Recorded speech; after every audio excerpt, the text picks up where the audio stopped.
Good morning. Happy Friday. Welcome.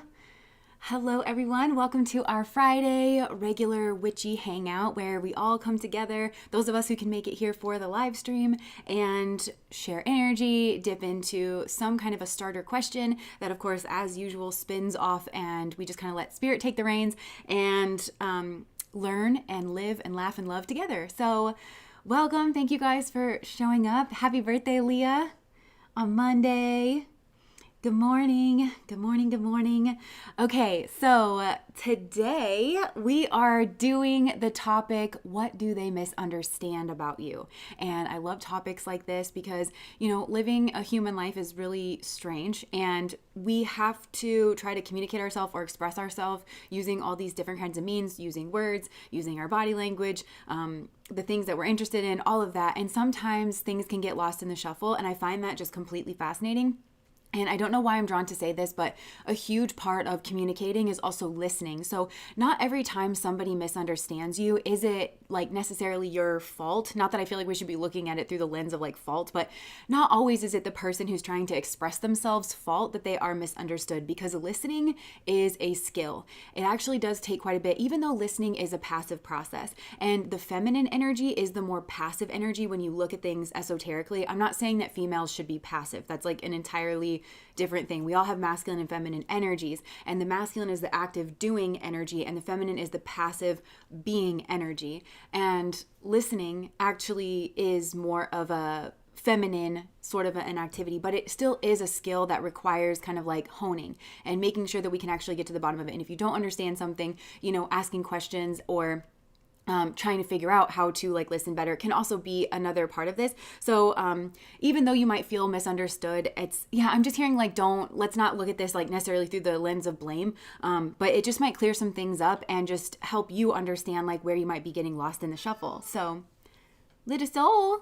That's my little soul cat. He's the boy. If you guys have never been here before, I like to read with my cats, and he's like the little sun cat. Soul means sun. And so like the sun rules over self, it rules over philosophy, it rules over career. So there could be some misunderstandings around those like fundamental aspects. Okay, so today we're doing the misunderstanding reading, and I was going to just mention that I also have a video up on the channel. I posted it a little bit late, but that one is what do they want from you? And some of you guys might want to check that one out after we're done with the live stream as well. So, okay, but moving on, let's just go and jump right into this. So I've got 3 piles as usual. Pile number 1 is the underworld.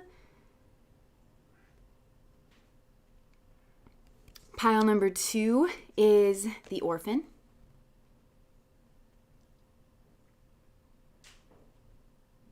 And pile number 3 is the starborn. All right, so I'm going to hold all of these up. So this is pile number 1, this is pile number 2, this is pile number 3. And take a look here, be drawn into your piles. And keep in mind that the way you get drawn into your piles might include some kind of a message for you, just the same as which piles you are actually drawn to. Hi there, little bud. Somebody said they thought that Luna was going to be around because it's like the full moon. Luna is asleep on the chair. So I don't know if that means anything to you that like Luna, the moon, like my little girl cat, she's just like chilling and she is asleep on the chair. So are you just up and about? Do you want to say hi to the people? Have you guys seen Soul? Soul is like, he's a big cat. I don't think I can pick him up from there, but if I can grab him, I'll just like show you him. Are you a cutie? Okay, so it seems like a continuation. Sometimes it is. All right. And just as a reminder, if you feel like the pile that you've chosen is not the pile that it resonates with your energy, or you feel like it's not what you were looking for, then try to choose another pile and see if that resonates a little bit more. Okay, I'm like really, really distracted by Soul and his cuteness and the fact that he's like rubbing his face very vigorously on all my stuff. So with this first pile, I'm wondering if there is some element of that, like where maybe you do have a lot going on. Maybe you are feeling like very confused. Okay. So I just heard, what do they misunderstand about you? A lab, bitch. So, this is telling me one of two things, because I feel like some of you might be like actually really funny or very like, I don't know, happy, jovial. You come off like a certain type of way. Maybe it's like very Susie cream cheese, or again, it's like very lighthearted, very fun, and like I said, jovial. But what they don't understand is that actually you have this underworld energy, like where maybe you feel really insecure or you have a lot going on here in the background, or I'm just hearing like skeletons in your closet. And this doesn't necessarily mean skeletons like you have skeletons of the things that like you've done, but it's like you've been through some things that still actually really bother you beneath the surface, because I always think of compost here with the underworld card, and compost of course is like a slow, very natural process of like decomposition, and then it decomposes everything down back into the soil to actually like be used more as nutrients. And I'm hearing the word like backed up. So even though like that process is naturally occurring, it's like maybe you do have a lot of like shadow content or shadow material or things that you're actually decomposing, and people never really see that side to you, because you know we do live in a society where it's not really productive all the time to just be like putting that side of you out. So it's like, yeah, everybody just maybe sees you. I'm kind of seeing like as Venus, you know, as somebody beautiful, somebody sweet, somebody balanced, somebody fair, somebody diplomatic. But it's like you've come to value all those things, especially I'm hearing like with your words and your language, you have come to value those things because of this underworld experience. I'm getting that some of you have not been like spoken to very kindly. And you have been misunderstood, and maybe people do mistake your kindness for weakness. And I'm hearing people like that, they do attract in like types of people that do kind of want to take advantage of them because they're sharpening up their skills and everything. But I'm just seeing like when you see somebody like that that's kind of nice, it's not that everything is like so just peaceful in their world all the time. It's like that they have this certain set of values. So I think that's one way that it could go here for pile number 1. The other way that it could go is maybe you do express more of this underworld, like on the surface. And I don't know if this is overall in your personality. Like maybe you are somebody who has like a darker style, a more goth style, you know, like you like edgier music and you kind of put forth that sort of like maybe even like a gothic image or something like that. And maybe this is your overall personality, or maybe this is just a current phase that you are going through because you're going through a lot. But again, like beneath the surface, you have that Venusian energy where actually you are very sweet and you're very nice. If you like, I've noticed this in my life where it's like kind of the people who always wear like black and they have like those like nail necklaces and it kind of like they're I don't know. I've always kind of wondered, like, are you trying to look scary because, like, you're sweetie? Because those always end up being, like, the very sweetest people. At least the ones that I've met, like, and that I know in my life. Those are always, like, very consistently the people who, like, wear black and, like, you know, like, they are the sweetest people. So I feel like, there could be something like that going on. And I do feel like there could potentially be like another significant other person in your orbit that maybe expresses, that was soul, like his sun energy, they express in that exact polar opposite way to you. And you might actually find yourself being drawn into people that are like the exact opposite expression, because you know how they say like the shadow self is the language of attraction, and we all really just want our shadow self to be seen and to be understood and to be accepted, because really there is no way for us to feel accepted until like our shadow self is accepted, because otherwise we always just feel like we're kind of putting on a show. And of course you like the Susie cream cheese version of me. Everybody does. That's why I hide the other stuff. But when somebody comes in and they see the stuff that you're afraid of or you're insecure of or you feel like you have to try to hide and you're not used to being like accepted for, all of a sudden you feel seen fully and you feel loved and you feel you know, like truly, truly loved, like for who it is that you are. So I think you're drawn in whichever one that you express as. And keep in mind, this may switch for some of you, like just depending on what it is that you are going through. So maybe some of you like go through phases where you do kind of express this underworld energy more on the surface, and others of you, and then other times it's like, I'm picturing this meme in my mind. It's like this gothic guy and he's eating an ice cream cone, and it's this girl that's dressed in all pink and they're just like all in love, and it's like the two sides of my personality getting along. So for some of you, I feel like you have these two sides of your personality, and it's like one's dominant sometimes and the other one's dominant another time. But I think you get drawn into these opposite energies because you are looking for that wholeness. You are looking to be accepted, and I think that you and these other types of people, you both like kind of find that in each other. So maybe some of you like hang out with people that people might not expect you to hang out with or to like or to be drawn to, but you really are. The other thing that I'm getting, I just saw Luna, by the way. She's out and about, for those of you who are like I wonder what Luna's doing. I just saw a comment that said the Addams family is scary but sweet. So true. And okay, that's, you know, the Addams family is kind of poking fun at like the traditional American family values, where it's like, okay, everybody looks like golden retrievers, and you know, the son plays football and the daughter is a cheerleader, and you know, everybody is this like particular way, and they live in the house in the suburbs. Like it's supposed to flip family values. And also like, you know, Gomez, the masculine person, is just like, he's obsessed. He loves Morticia, just loves her, where it's like, you know, Western values, I don't know, like you can kind of see the way this is like gotten off the rails, like that alpha shit, like where the guy is just like aloof or just like a workaholic or something, but instead he's like home with his family and he loves Morticia, and he just like showers her with like, he's an unapologetic simp, but he would just like, he doesn't even care, and he fences, and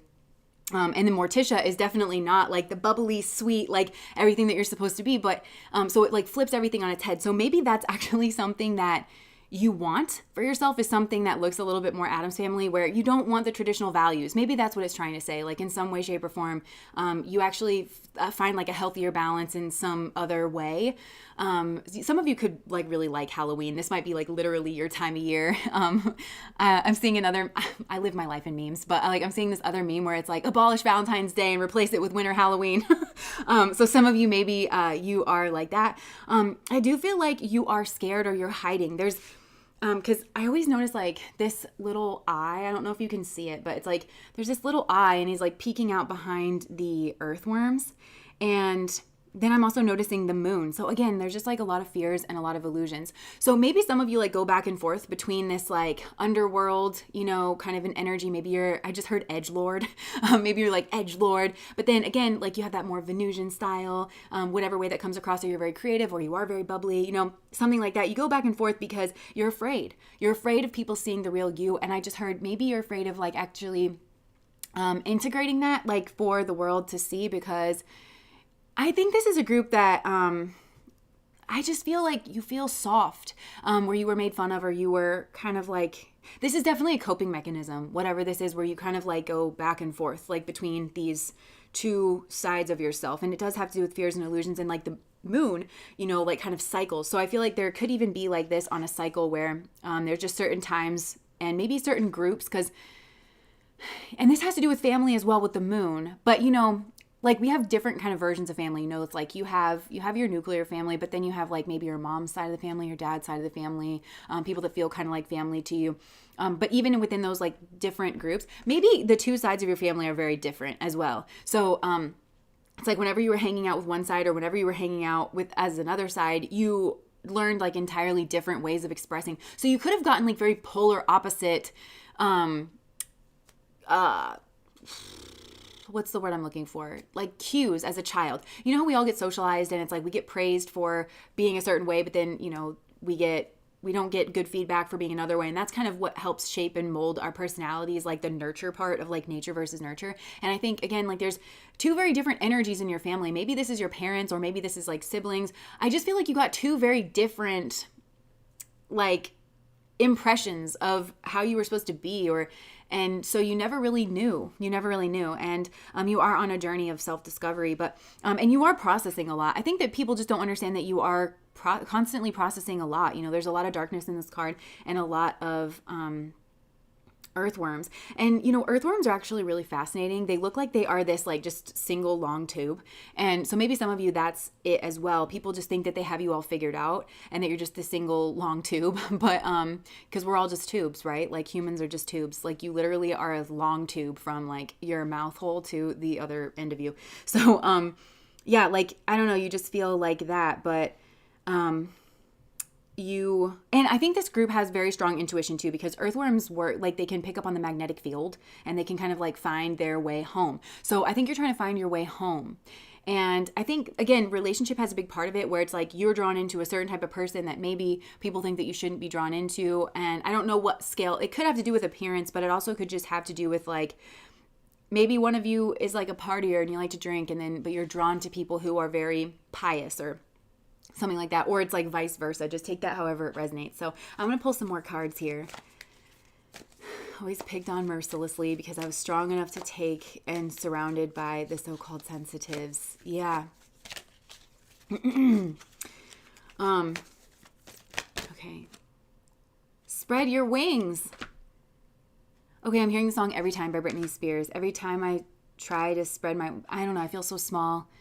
I guess I need you, baby. So for some of you, it's like maybe there is a person here that you love, and they do express this opposite way to you, and you're trying to spread your wings, or you're watching this person spread their wings, and there's something here about your dreams coming true. And look, she's on this path. So it's like, I think you're watching somebody else here like spread their wings, and maybe that's the opposite narratives that you're getting about who you should be and how you should go about like getting your success. Because there is a sense here of you watching somebody else, and this could even be like a famous person, like a celebrity or something. You don't have to have a personal relationship with this, but I feel like you're watching somebody here like spread their wings. And maybe this is you. Maybe people are watching you spread your wings, and they see that your dreams are coming true, but they don't see like all the stuff that's going on beneath the surface. Thank you so much, Jackie, for the $10. Yeah, and I'm just noticing the purple and the green, which the green rules over the heart chakra and the purple rules over the crown. So I feel like this group is going through some kind of awakening. Even if you are in this underworld section of this and everything feels like, frankly, shitty, you are learning, and you're connecting with your own success and growth here. But I just feel like you feel left out. Yeah. There was a Taylor Swift interview once, and this woman was like, you even though you've had all the success, like you never quite feel like the cool kid, And I feel like that's what people don't understand, is like, even if you seem like you're doing good, you never really quite feel like the cool kid.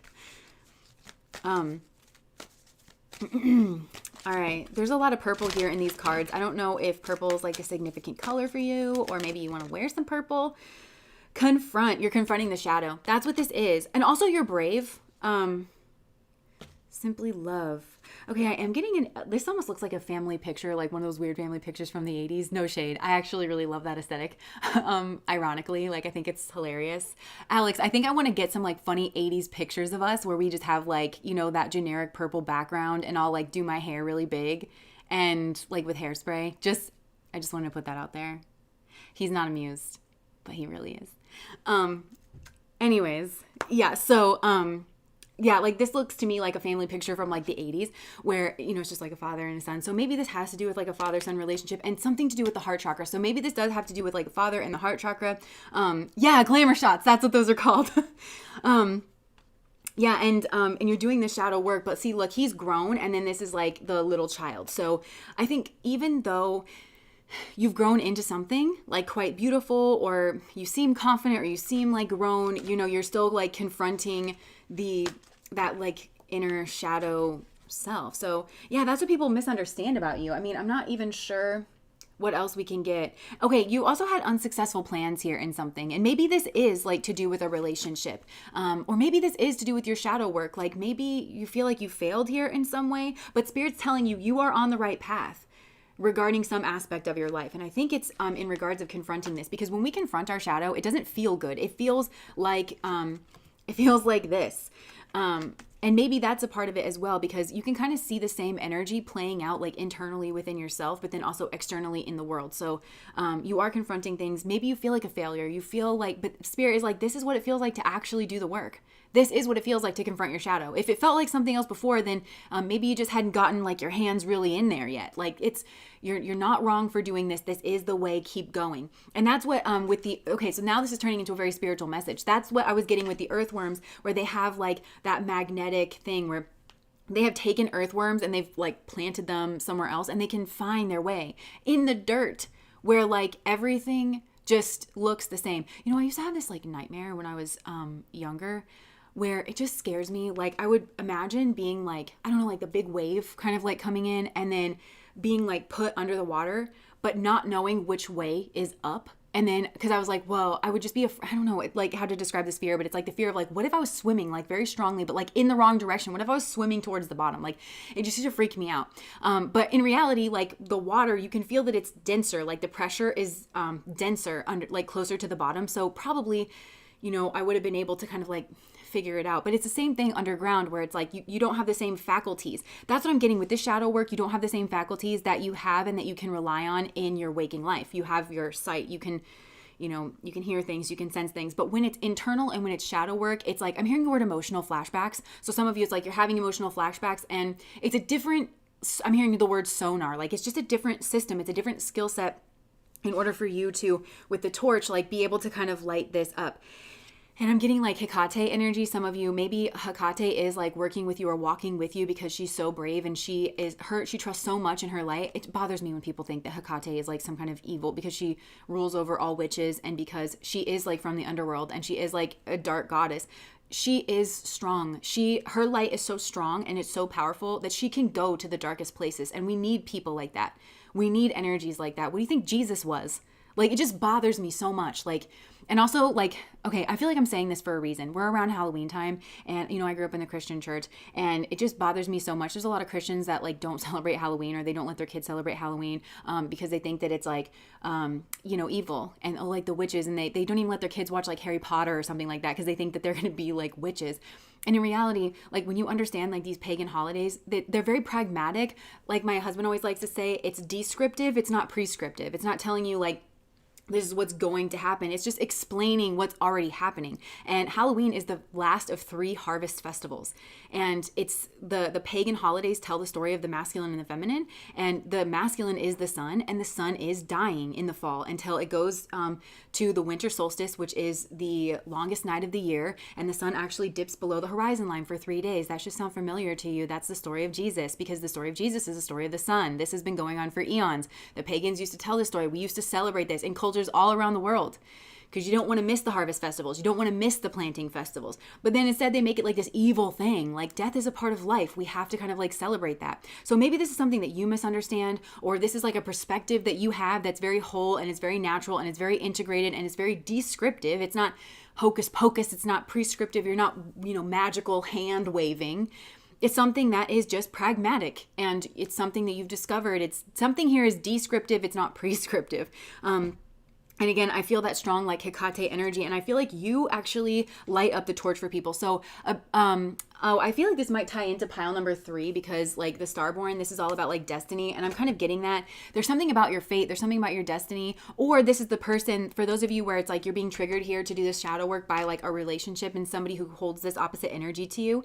There's something about this destiny where it's like you're meant to light up people's 8th house. You're meant to light up people's underworld, people's shadow self. You're meant to kind of trigger this energy. So another thing that I think people misunderstand about you is when you do trigger that space, that 8th house space, and you're just describing what's going on, they feel triggered and they feel like you did it on purpose and you did it to hurt them or to make fun of them or to degrade them. But you wouldn't have this energy. Well, that's not true because some people do have this, and I call them anti-teachers because they do help people, but not in the way that they think. And usually those people are narcissists and they're so full of themselves that they just kind of can't really catch on to the fact that like they're not who they think they are, but still people learn a lot from them, kind of a thing. But it's like the way that you do it, it's like you wouldn't have this ability to see in the dark. You wouldn't have this ability to kind of see what's going on in the underworld if you were going to make fun of them, you know, or it's like if you hadn't done this first. Have you ever heard the teacher is the first student? So it's like, that's what people don't understand about you, is that every single thing that you talk about, you know, from like an intimate space. First, you did it. So you are them, in a sense. You are them. So that's also showing me like this Venus in the shadow self, where it's like, I think some people who are like at the beginning part of their journey, they look at you and they're like, oh, because your shit just doesn't stink, does it? And like, you know, you just think that you're like, oh, you're just so perfect. And it's like, I am you and you are me. We're just at like these different ends of the spectrum. Like, come on. You know, and like people just don't see that because the underworld stuff, the 8th house, that's one of the darkest, most private houses. We never see that really aspect. I mean, I think we're kind of changing the game here, witches, first of all. Like we're kind of doing this like out in the open for people to see. We are kind of like making this more normal. And I actually think that's a very holy thing. But I think it's really good for humanity. But again, like all this stuff is really misunderstood. Even the words like underworld, shadow work. It just like, you know, lights up fear in people. So there's something here about a torch. And the torch, like I'm picturing somebody taking a torch and like lighting a town on fire because it's like, it's not meant to be destructive. You have a power here that people don't really understand. Yeah, and then look, vase, secret admirer. It's like flipped over. So there could be some secret admirer energy that has been like misunderstood or flipped on its head. Unsuccessful plans with a secret admirer. There's some, I'm not entirely getting that part of this reading where it feels like you have had unsuccessful plans here with somebody that you like, or maybe this is somebody towards you. Take it however it resonates. Okay, so we've got Ant, work, achievement, and success, February, and then you are on the right path. So maybe some of you, February could be a significant month, and it is reminding me where I said, take out Valentine's Day and replace it with winter Halloween. So that's telling me maybe some of you, it's like you are upset that you don't have somebody or to celebrate Valentine's Day with. I don't know why I'm like getting Valentine's energy or something. I don't know. So February could be a significant month, but also like I'm getting that, you know, February is like the coldest month of the year. It's like right at the tail end of the winter time, right before it kind of starts getting brighter. And also February, it's like the holidays are all over. Everybody's just kind of, it's long, you know, you're like, when you're over winter, the charm is gone, the snow is brown, you know, and you're kind of over it. And it's really like the wind is cold and it's very biting. So maybe this is like how you feel right now, or like you're going through this dark night of the soul, and it feels kind of like in Buddhism, they have like the cold hells, like where everything just, I don't know, feels that like very cold sort of a way. Maybe this does have to do with work, but you are on the right path here. I feel like you're doing some kind of processing. And for those of you who do like, you know, I would say believe in manifestation, but it's more like understand manifestation and how that works. You manifest from your unconscious. And so you doing this like clearing up of your shadow, I think could have some kind of significant bearing on work. Oh my gosh, literally Dove Valentine. And we've just been sitting here talking about Valentine's Day. I came out of the broom closet last year. Yes. Fair woman, dealing with a relationship with a woman with blonde, gray, or white hair. Interesting. Dragon, beware of self-delusion. Okay, so you could be having a self-delusion here about this woman.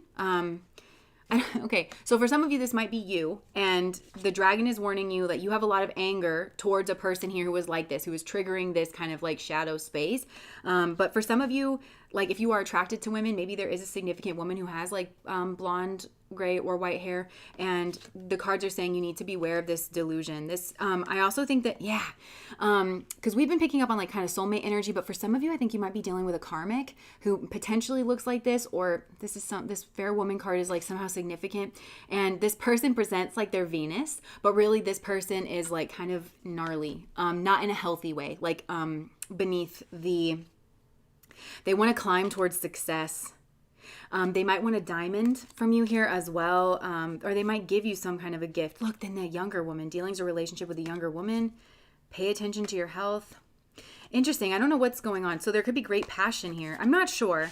But there could be some kind of self-delusion here around a fair woman. And also like just that term fair woman of like, oh, I'm so fair. I'm so balanced or something. But really like somebody here that you're dealing with, I don't know if this is a third party. Somebody here is like, oh, they ain't sweet. I can tell you that. I'm sure they put on a good show. I'm sure they do. So for some of you, it's like you need to be doing your shadow work, because why are you around people like that? Why are you falling for the bullshit? Like, why are you, and I don't know if this is self-delusion, just to be honest, like we all have our own self-delusions. So I don't know if it's like, you just think you're holier than thou, or you think you're high and mighty, maybe because you're older, or something like that. Or if it's like now you're looking at this soulmate, and maybe there was unsuccessful plans with somebody who was a love interest, and then you got kind of wrapped up with this other person who's very clearly a karmic, and you kind of bought into a little dog and pony show that they want to put on something. Yeah, it could be a mom, because like that gray hair flag, don't be tempted to lower your standards. Do not be tempted to lower your standards. So if some of you are feeling, because I'm getting that some of you are feeling sad and you're feeling like left out in the cold, or you're feeling like something didn't work out here, either in career or love, or potentially both. And so you're just kind of thinking about settling, but the person that you're thinking about settling with, you don't want to do that. Some of you need a vacation. Throne, position of authority, finger, warning of a problem either now or in the future. I'm telling you, there's some kind of warning. So this is why shadow work is not a luxury. Like, you need to sort yourself out, because you could be falling prey to some kind of a delusion. There is a warning here about a problem that you're going to have either now or in the future. Potentially there's somebody here that's like you're trying to go on vacation with, or it's like your mind checked out and you're on like vacation, but it's all this shadow content, this shadow material. And because you're kind of drowning in your own shadow material, potentially that's when you get sucked in here by somebody who is not what they seem to be on the surface. And I think if you were like, I'm hearing like less sad, or if you were feeling stronger, if you were in a healthier position, which Spirit's trying to get you into that position, it's like you would have seen through this. Like immediately, you just wouldn't have tolerated it. You wouldn't have been around it for like even a second. It says, increase your efforts if you want to achieve your goals. And I'm hearing, there's a snake in my boot from Woody from Toy Story. I don't know why I'm hearing that. Muddled, unclear thinking. Situations in the balance that require careful handling. So for me, some of you, like this is a third party situation. There's like 3 different energies and you're meant to be kind of seeing them clearly. And it feels to me like it's like, it has something to do with this like kind of opposite energy that you're drawn into, but this is very much connected to your own shadow side. And basically the only thing that Spirit's trying to get you to pay attention to here is you need to actually be doing the shadow work. Because I do get the sense that you've been backed up. Like I said, there's a natural process going on, but it's like, it's very backed up and it's like causing some kind of clear, muddled thinking where you're manifesting from your fears. That's what I'm getting. It's like you're manifesting from your fears and you're not really seeing the things that you're manifesting clearly. So that's what people maybe don't understand about you. Yeah. Is that you are in this place. You are going, it's time to get out of a situation. So I wonder if some of you are going through a breakup or you're being encouraged to sorrow over a loss. I just heard I'm sorry for your loss. Like, I feel like some of you, I'm just heard I lost her. Like, the one that got away. For some of you, it's how somebody feels about you. And then they got into a situation with someone else because they were heartbroken and they were sad. And they had muddled, unclear thinking. And they were operating from their shadow place. And they're sorry that they lost you. But all of this is meant to, okay, they might be a secret admirer, but all of this is meant to help with spiritual development. This torch is coming out again. So I feel like we're coming to the end of this pile. I'm just going to get some last messages here. This no longer sounds like my energy and energy about me. Page of Trees Dreamer. So this is a process. You are on a process with the Page of Pentacles. That to me is always somebody who is starting a process. And in one of my decks, the Page of Pentacles is like coming out and in the background you can see like a mansion and everything is like kind of beautiful. So maybe for those of you who are leaving a relationship, and you do need to leave this. Like, I think you know, and I don't think I'm telling you something you don't know, okay? But it's like, maybe you feel like you're leaving with the clothes on your back, or like everything was like really stable. You had like a really nice house and landscaping and everything. And you're like, but I'm going to find the peace in my life. And I'm hearing follow the yellow brick road. And, yeah, I'm hearing Dorothy now where she's saying like, I learned that if it wasn't in my own backyard, I never really lost it to begin with. This is a journey back to self. And like, I'm just noticing the yellow of the solar plexus. So this is all about building up your own self-confidence, which I think that's part of your shadow side, is that, yeah, maybe some of you are very wealthy. That could be the Venus energy. You have built a path that has to do with like luxury, and maybe a certain partner, because Venus rules over partner, is a part of that. It's like a part of this like pastoral, picturesque sort of a life, but it's again beneath this. Yeah, for some of you, that's what this is. It's like everything looks perfect on the surface, but really it's actually sort of a bit of a mess. A lot of fighting, a lot of sadness, a lot of depression, could be leading to addiction. It's like, but it's all like you're suffering in order to put out this image. So this is the kind of suffering that doesn't actually lead to your freedom. It doesn't actually lead, it's not productive suffering. We all have to suffer in this life, but really sometimes the only choice you get is like, I'm going to suffer forward. I'm going to fail forward, as somebody said in the comment section. I'm going to suffer for my own independence, because if you don't suffer towards your independence, then this is just a cycle that's going to keep going. And that might have been causing this buildup of shadow material. And it's like keeping you in this cycle of unclear thinking. So this is all about like, actually the Page of Pentacles is your position of strength now. It's not the King of Pentacles. The King of Pentacles, oftentimes I get like strong Uttara Falguni energy, which is somebody who's very hardworking. They believe in putting in effort, but they can trust the wrong people. And so everything that they build, all the money, all the assets, then gets derailed and it gets put towards the wrong people. You sign contracts with charities, or, it's like, as an example, like you build up all this wealth, and you want to do good in the world, but then you get sucked in by the wrong person who's really a fraud, and just takes all of the surplus that you create and puts it towards their own selfish gains, when that doesn't actually reflect your values, But yeah, so I think connect with your dreams. Like I'm not talking about your nighttime dreams, although some of you are, but like connect with your dreams, like build a skill, you will balance out after this. Some of you, I'm hearing like, the Daughtry song, and it's like, because there's no life after you. And this is like causing some kind of crisis of self with the sun energy. Now it makes sense why Soul was like crying too. It's causing some kind of crisis of self where you're like, who am I if I'm not the person with the perfect life? And it's not apparent when people look at me, like everything that I worked so hard to build on the material. And Spirit is like, this is very ripe territory, because you're about to find who you really are. This is spiritually. You're about to crack your shell and you're about to find who you really are. When you strip away all the material stuff, the essence of you on a soul level, you are about to get acquainted with, oh, I'm a person who lands on their feet. Oh, I'm a skilled person. Oh, right. I'm a MacGyver. I'm a Swiss Army knife. I'm not shackled by like the appearances of things. That's who you really are. And I think some of you, this is a matter of accepting. So there's a lot of different scenarios that we've covered here. One of them is like, you have this perfect life, but really it's a shit show, like behind the scenes. With somebody who pretends to be fair and balanced and lovely and Venus, but they're actually like the dragon. They're actually very combative and argumentative, and you're miserable. But you feel like you have to kind of keep putting on the front. That's one version of this. The other one is what I was talking about at the beginning, like where you kind of show this underworld side to yourself, or you show this Venusian side to yourself, or all of these could somehow be manifestations of the same energy where all of it's kind of resonating with you. But Spirit is saying, I feel like this is a group where you haven't gotten the respect.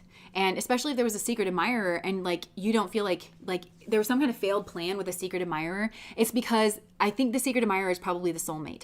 And there's an interesting thing that happens with soulmates where we all think that we have to put on like this show, of, well, I need to be the perfect picture of femininity or the perfect picture of masculinity. And our soulmates, at least this is my, like what I think I've found out for myself, they actually like you for you. So it's contradictory where like when you get involved with a karmic, which I think some of you have, and you were really duped by it, it's because you put on the cloak of perfect societal bliss of like whatever it was that you were supposed to be, the feminine version or the masculine version or anywhere in between. And you tried to live up to that instead of like actually being who you are. And what it did is it turned the karmic on and they were like, hey, and your soulmate was like, and like walked away. And I feel like that's a very potent lesson for you where it's like, I don't actually want you to be attracted to me. Like, where are you going? Like, I think it's really bringing that out. So some of you, it's like you were putting in a lot of hard work here, probably to like keep up with the Joneses, to keep up appearances, because you were fighting against your own nature. You felt like you had to put yourself in a certain light instead of just allowing yourself to be and then connecting with your own greatness like through that. So you weren't respected here in the past and you were putting in like a lot of work. I feel like you were a workhorse and it just was not getting overlooked. You might have projected this onto the soulmate. Like if the soulmate rejected you, really they were rejecting you because they just weren't drawn into this fake bullshit version of you. I'm hearing, I never have been. I always just really liked you. Like, you know, it's really cute. And so because if you've dealt with the karmic, especially for like a long period of time, then you might not have understood this about like that's what was going on with the soulmate because you're so used to being disrespected and you're so used to being like worked to death and like feeling like you're always running out of energy that you didn't understand when the karmic was just, or when the soulmate was like, what are you interested in? You know, so this is all about like changing your fortune. I do feel like some of you do kind of need to walk away or start over, start fresh because you were building on false foundations. And I don't know how long, I don't know where you are in this. I don't know how long this has gone on for you. Because for some people, it's like you're going to catch on to this pretty quick. For others of you, this needs to go on for a long period of time before you kind of like wake up to yourself and become aware of it. But you do need to accept the truth of the situation. That's always the place of power. What is the truth? There is a truth here going on in this situation. And, it's going to balance out harmony because I'm seeing you sit right on the precipice of Scorpio into Sagittarius, which is a big shift in fortune. It's one of that's that Gandanta point, right? There's 3 of them. That's the hairiest one. That's like really, really hard to deal with because the end of Scorpio is like the height of the material world. You know, you really do achieve things for yourself. It can be kind of womanizing energy as well. But then you end up feeling like you're in the desert. And then that's what, you know, pushes this over where you're like, no, I need to start over. And so you do kind of shift your fortune. But also like as you make that turn into Saggy, you start to have an elevated perspective. You start to have the spiritual perspective. So remember what I was saying is like this really goes to the heart of who am I? Who am I if I'm not this successful guy or this successful girl that just has everything? Who are you? Exactly. Don't let that turn you off. This is the place of power. This is a very potent spot for you. And I feel like there's a soulmate connection that is, your soulmate is like beckoning on, like, come on, you know, in Hocus Pocus where the cat that was really the boy and like his sister at the end is like beckoning him on to the afterlife. That's how I feel like the soulmate is like, come on, like, you know, the water's fine. It's only gonna hurt for a little bit because you have to go through that Gandanta, right? But yeah, and this is going to like lead you to some kind of, I do feel like you're gonna be doing the work. This is very service oriented, but it's going to connect you with yourself. This is actually really beautiful, beautiful energy, and it's leading you to the Ace of Trees. This is the Ace of Pentacles, some kind of new beginning, and it is actually really, really abundant. But you do have to confront the shadow. So I feel like that's all I have for pile number 1. It's actually really hopeful, really beautiful energy. So I feel like either like, you know, this is you or this is like an energy that you're dealing with, but it feels like a whole circumstance that I was trying to describe, and I don't exactly know where you were in the like in that roundabout. I had a huge ego death, right? Yes. Stripped of everything. Castle Crumbling by Taylor Swift.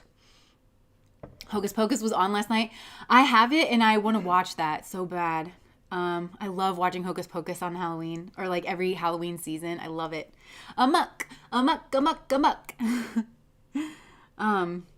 Yes, the circumstances and everything I was dealing with is right. Nice. Okay, so let us move on to pile number 2. And I don't know why, but I feel trepidation here getting into this pile. I really do. I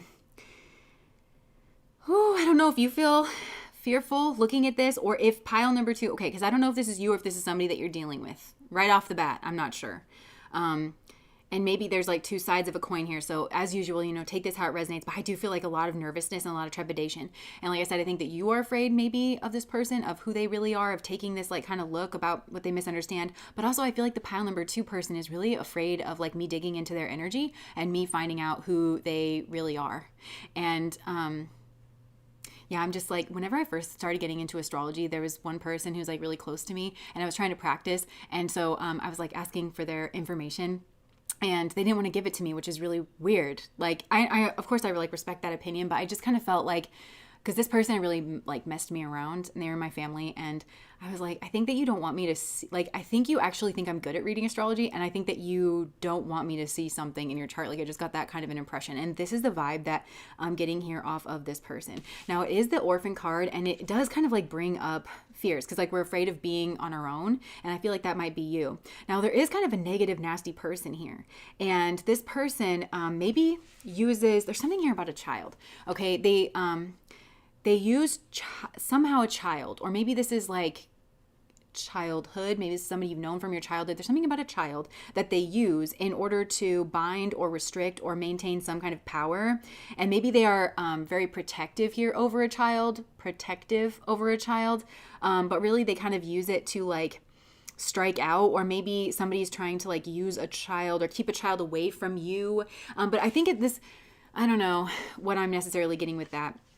Because this pile is like coming through here in fragments. So I also feel like with this person, there is kind of fragmented energy. So, okay, I'm going to be very blunt. With this group, I feel like there's two energies. Some people here could be the jerk, okay? To be honest. Some people here could be the jerk. Some of you are dealing with the jerk. So I want to talk to the jerk here first. I don't want to spend too much time on this, where like this is what they misunderstand about you is they're getting fragments of, like, if you are this jerky kind of person, and flip the energies if you're on the other side of it, right? So what they misunderstand is like there's certain fragments that are coming through, and they're not really able to put this whole cohesive picture together about you, that you use some kind of childlike, maybe it's a neediness energy, or it's like, you know, maybe you pitch yourself into some kind of crisis and you're like, I feel so alone, or, you know, you feel like this child and you're reaching out like, help me.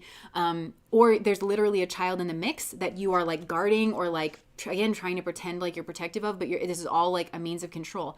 There's certain things that kind of come through in fragments, and this person's not really piecing it all together. And I do think this goes back to childhood wounds. This is definitely trauma bond kind of an energy. And, the number 5 here, it's kind of like the number of strife, but also 5 is the number of Shiva, which is like destroyer energy. So it's like maybe there is something that you wanted to destroy. Could be a bond with a child, could be, there's something here about a child, like with this hand, or I'm hearing like their confidence, or like there's something here with childhood wounds, something that like if you're the jerky person, you wanted to kind of like tap into and like obscure, because beneath this child's hand, it looks almost like the static on a TV when things are not coming in clear. So you could maybe want to undermine communication between a person and their child, or a person and their inner self, like their person and their own inner child, where the child wants to like reach out for help. So there also could be something here where it's like you are the one and you're pretending like you're needier, when actually this person that you are frankly like not treating correctly and not treating fairly is the one who actually needs the support and needs the help, and they're actually the one struggling with inner child like energy. But this very much feels like victim, rescuer, persecutor,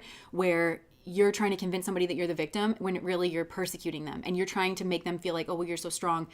You want them to think that they're the rescuer, but really they're the victim, and you're the persecutor, and you want them to think that you're the victim when really you're the persecutor. So there's some kind of games that are kind of going on with this. But for others of you, I think this is the energy that you are kind of dealing with. And I'm hearing mother. So like this could have gone on in like an early family environment. And this is actually something that made you feel very afraid. So you could have had a mother that you felt like was very protective over you, but actually she was maybe using you this way with someone else. Or you, like there were certain behaviors that she exhibited that you were like, oh, she's protecting me. But in reality, she was isolating you.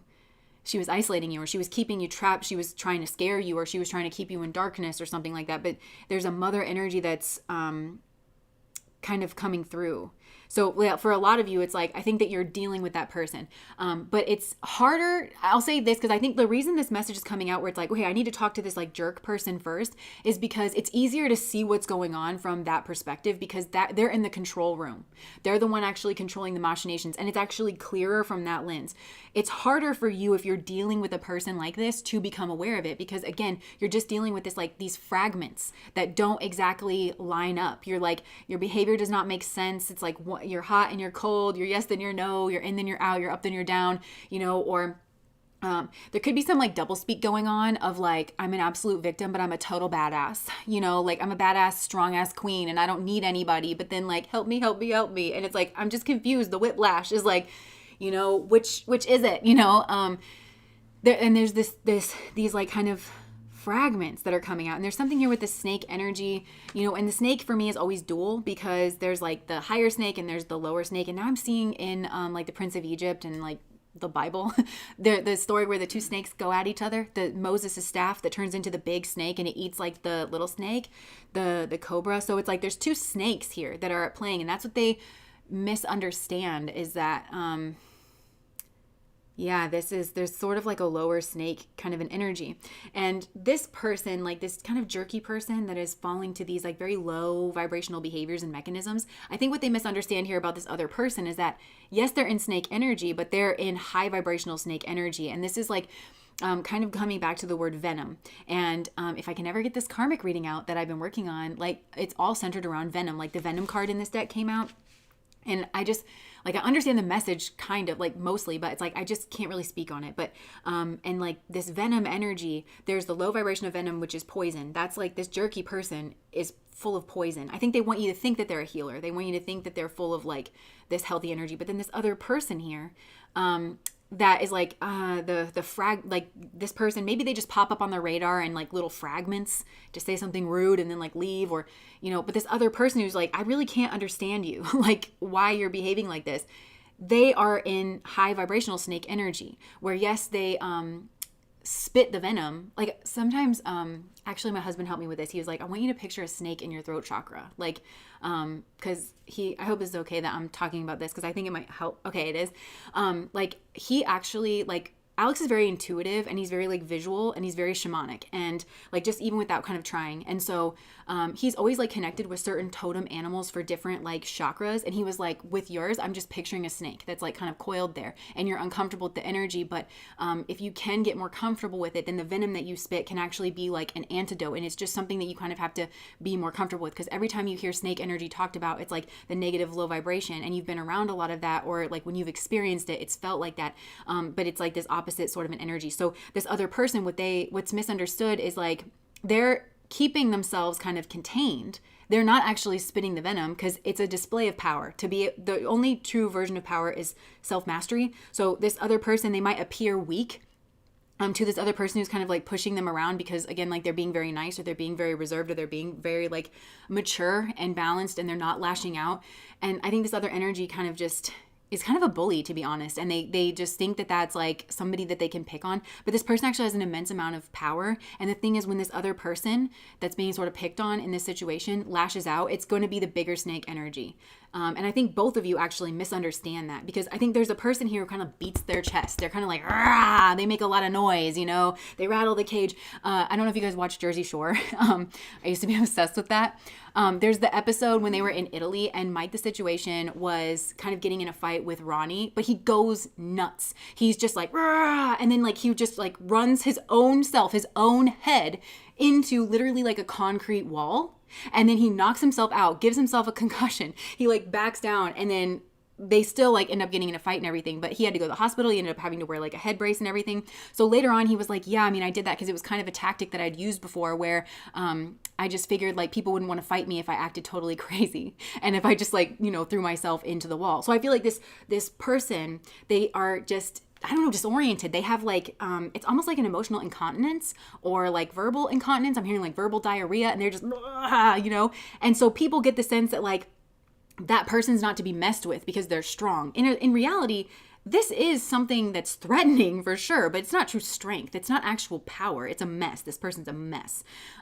When this other person is actually the one that really contains the power, it's because they can contain it, they can use it, and it's like because they're in control of it. And that control is just an immense amount of like spiritual power. I really am getting these two snakes.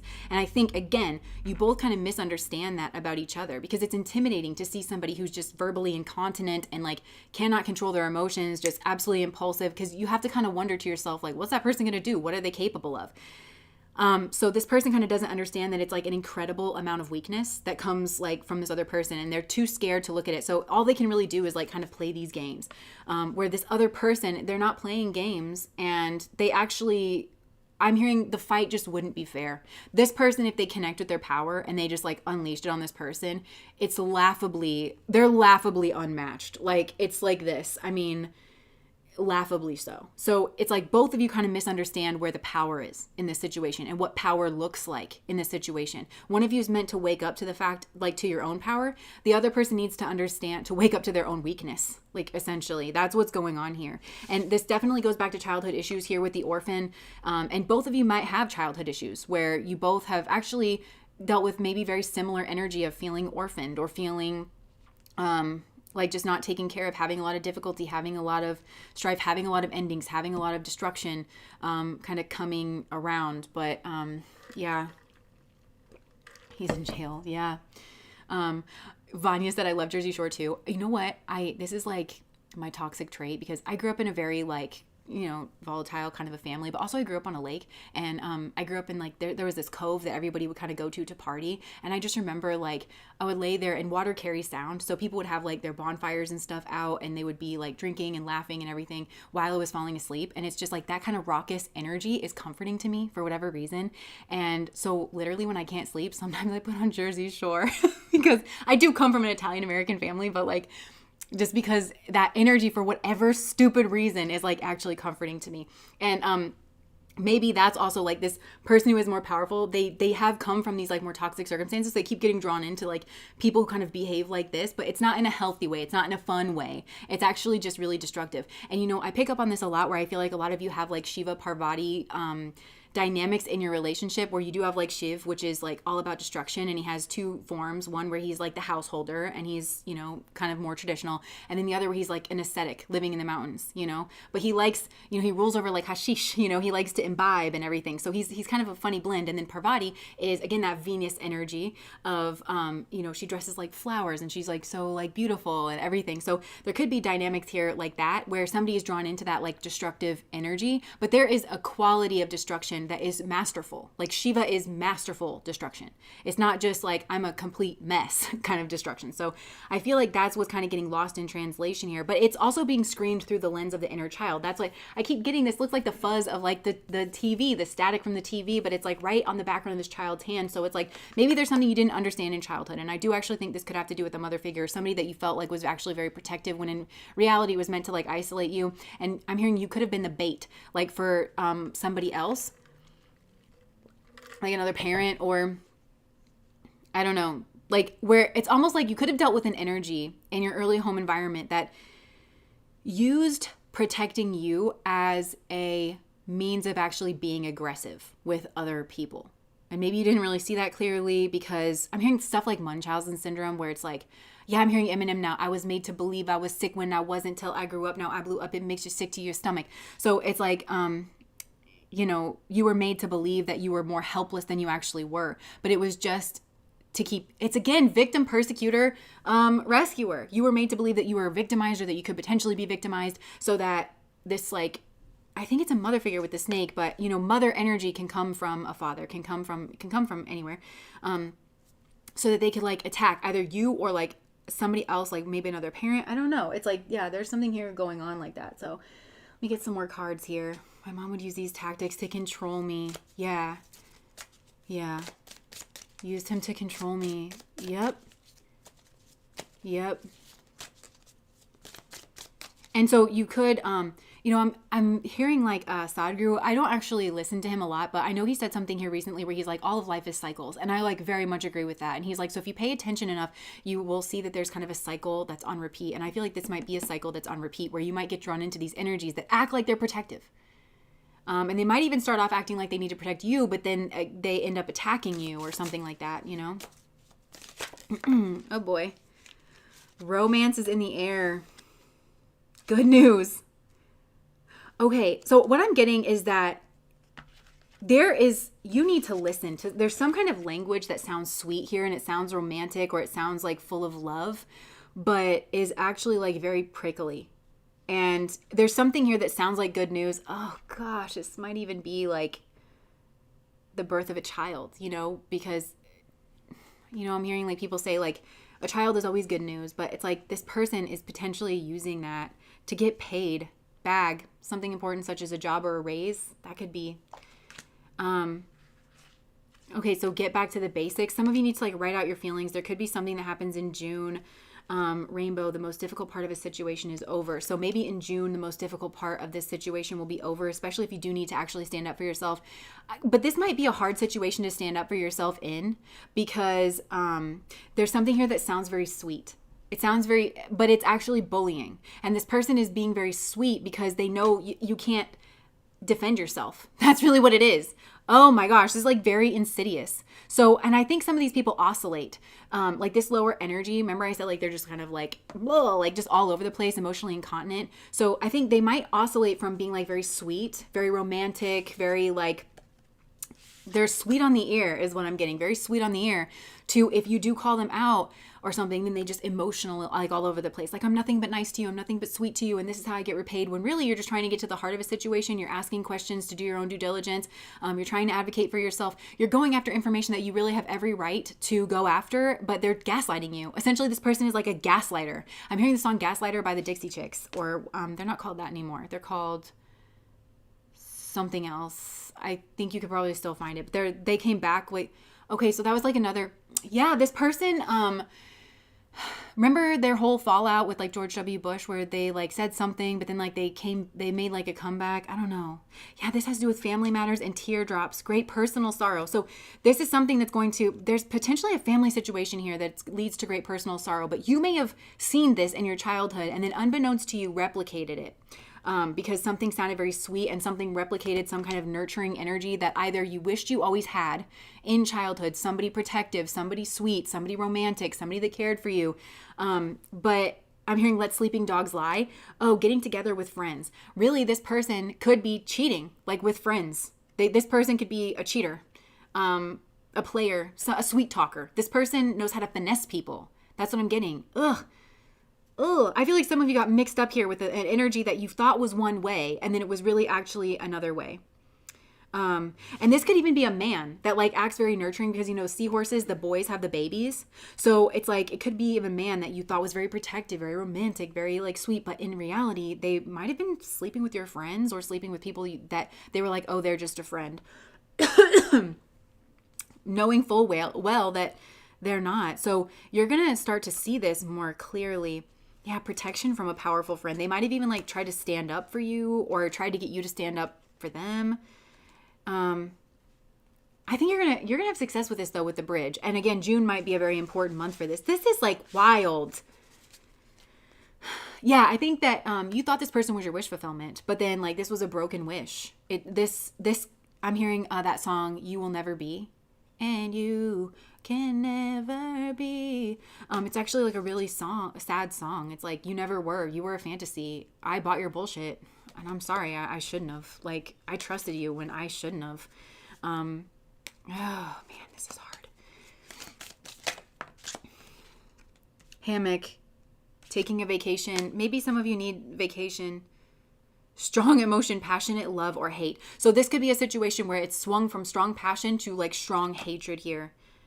Someone will try to make you do something against your will. I hate to say it, but this may involve a child. I don't know if it's like having a child or not having a child or just even something to do with a child that, it's like you're trying to figure out what your child can and cannot do. And somebody's going to try to like muscle you, strong arm you. But these tactics you might not recognize as strong arming because they sound sweet, but they're only sweet to disarm you. This is insidious. Great happiness, dark man, dealings or relationship with a man with dark complexion or hair. So some of you, I just heard baby daddy. So for some of you, it's like this, I'm hearing this person had baby daddy energy. Even if you were married to this person, even if you had a family with this person, they only really ever brought like baby daddy energy of like, I'm going to do the bare minimum, use your intuition to make beneficial changes. Okay, this is very specific. And I am so sorry if this is resonating because this person is like, hard to identify, and especially hard to identify if you have like all these childhood shadow issues that are going on here in the background. But I'm telling you, like, look, another card that says persevere and you will overcome problems. You might feel like you're in a financial pinch because of this person, but there's going to be some kind of an exciting event that's actually going to lead to money. And it could have to do with like April. So April, May, June. So I just feel like you're on this kind of trajectory that's going to, like, in April, you might go to an event, like a job fair or something like that. Something's going to happen. And then June, things are like the worst of the situation will actually be over. I'm hearing stay strong. If you stay strong and you persevere, like through June, basically. And I'm hearing run through the base. If you've ever played baseball or softball, first base, like especially you run through the base. so that you like really keep that momentum going. Stay strong, like stand up for yourself, do what you know that you need to do, and the worst of it should be over by June. You have like guaranteed success here. So I just feel like Spirit is turning the table here. There is hard work ahead for you to overcome this. There is hard work ahead. There's a lot of secrets that are potentially going to come to light and be revealed. So this could involve like a lot of emotional hardship, but you are actually processing through your shadow material. It's leading to some kind of changes in your life. There is danger here in regards to money matters. So you might need to watch your money like through June, but then there's some kind of good fortune here. And if you feel like this person's trying to come at you with something, they're going to be unsuccessful in that. But this is something where you need to just continue to persevere, continue to show up as just like as who you are, and you will overcome. But this is a long game. So even if you feel like this person's like winning battles along the way, they will not win the war if you just stick to who and what it is that you are. I feel like Spirit is like has your back on this, and there's going to be something that this person, I'm hearing they're going to put their foot in it. There's something this person's going to say or do. Like this might be custody for some of you, and it's like they're going to say or do something that is going to show the world exactly who they are. Or it's like going to tip somebody off, or they're going to say the wrong thing to the wrong person. Just, I'm hearing, let them destroy themselves. This is a person who honestly does destroy themselves. Like, so I think they're trying to intimidate you or something. You have great personal sorrow. And this is going to just develop deep personal strength and peace that assures success. So in terms of what this person misunderstands about you, it's like you both had a misunderstanding of each other, and it was born of some kind of childhood difficulty and not seeing a family dynamic or like a mother figure, a protective, something that should have been protective or nurturing or that you felt like was clearly here from your past. So you both misunderstand where the power is in the relationship, and you both kind of misunderstand. I think you misunderstand the power in this person because they are all over the place with it. And you think, you know, this person's sweet on the ear. And so I think you think that people buy this person's bullshit, and they might in the beginning. But this is, you know, like narcissists, they always end up outing themselves. They always end up destroying their own plans unless they can harness somebody like you that's the fixer, that's the saver, that can see things clearly. So I think what you misunderstand is that when you remove your energy, you're actually leaps and bounds like the stronger one, the more powerful one. And that people are going to see this person for exactly who it is that they are. But stay strong. You know, I'm kind of getting like the whole Brittany Justin thing where it's like he was out there saying a bunch of lies. She persevered for like 20 years. And now that the full story is out, everybody's like, wait a second. That's really like hypocritical of you to say and do. Like, you know, like there's something here that's going on with that. Now, this person misunderstands you, and they misunderstand your power. They underestimate you. So you're actually in the more powerful position because you don't want to be underestimating people, especially people who genuinely have power. So that's what the misunderstanding is coming through. And I think you misunderstood a lot about this person, their speech and their language. You didn't realize that was actually techniques to control and dominate. You thought it was love. And in reality, it was just they were trying to disarm you. And they were also trying to, I'm kind of picturing like a smooth wall where there's nothing for you to grab onto. Because you can't like really fight back because you're like, I know you're strong arming me. I know you're dominating me. I know you're full of shit. But you can't actually grab onto anything to be like, and this is how you're doing it, because their tactics, they use like love energy or nurturing energy. And I feel like there's somebody in your family that did this too. So you misunderstand that. And again, this person misunderstands your venom energy, that it's actually spot on and sparse, because I think you control yourself. But when you bite, the antidote is going to set in. Like, I think losing you, or I think something that you may say to this person is actually going to like be the start of them hitting rock bottom, and like they can't run from themselves anymore. And I do think because you are genuinely like a powerful person, people are genuinely going to see you for who you are. They will, especially if you commit to this journey, and then they'll have to by default see this person for who they are. So this person can no longer pull the wool over people's eyes. So the mechanisms, I feel like you're kind of the key to their destruction.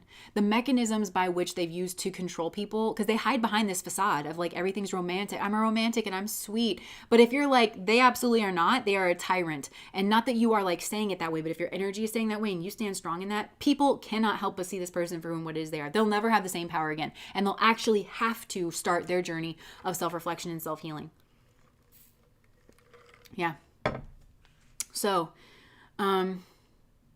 there's a lot of misunderstandings in this pile, but the truth will come to light. The truth will come to light. So, yeah, I don't know why, but I'm being told to pull. Oh, maybe I got this new deck. So let me I don't know why. I just want to, maybe I was going to pull like some messages or something. Maybe some of you want messages from this person.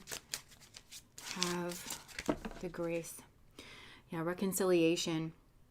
Okay, some of these people think that, I think what they misunderstand is they think that there's going to be a reconciliation, but really you're going through a spiritual awakening and you're seeing like everything for who you're seeing them for who and what it is they are. So I don't know if some of you have kind of picked. So another thing is like you maybe are picking up on some tips and tricks from this person where you're just like, you're being very sweet back to this person. Not that you're being like manipulative in a bad way, but it's like you're kind of using a strategy. Like you're using their strategy against them of just like, oh, I'm being very sweet. Like, but this is not leading to a reconciliation. Addiction, toxic attachment. You do not feel like this is love. You feel like this is a toxic attachment or some kind of obsession, or there could even be like addictions that have gone on here. Yeah, mystery, romantic feelings, home. So they misunderstand the mystery of like the romantic feelings here. So maybe I will get some messages. I wish you wouldn't push me away. I feel like this person's horrible. I'm afraid to get close to people, but this was like flipped up on its head. I feel you're a wife husband material. I am who I am. Look, this was like what's below this, and it's all caps and it's like yelling. So again, I think this person is, look, they are not you. So I don't know if this person moved on or they were trying to make you feel jealous by like baiting you with somebody else or something, but they are not you. And this person might be emotionally unavailable to them. Yeah, I feel connected to you. You found out something about me. So I don't know. This feels like belonging to another situation. I don't know.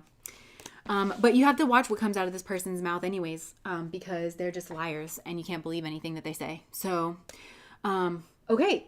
That was pile number 2. I am so sorry if that resonated. Every once in a while we get a message that's so like clear and so specific, but so horrid. And it just like, it makes me feel really bad if that is something that you're dealing with. And if you are having to deal with that. So,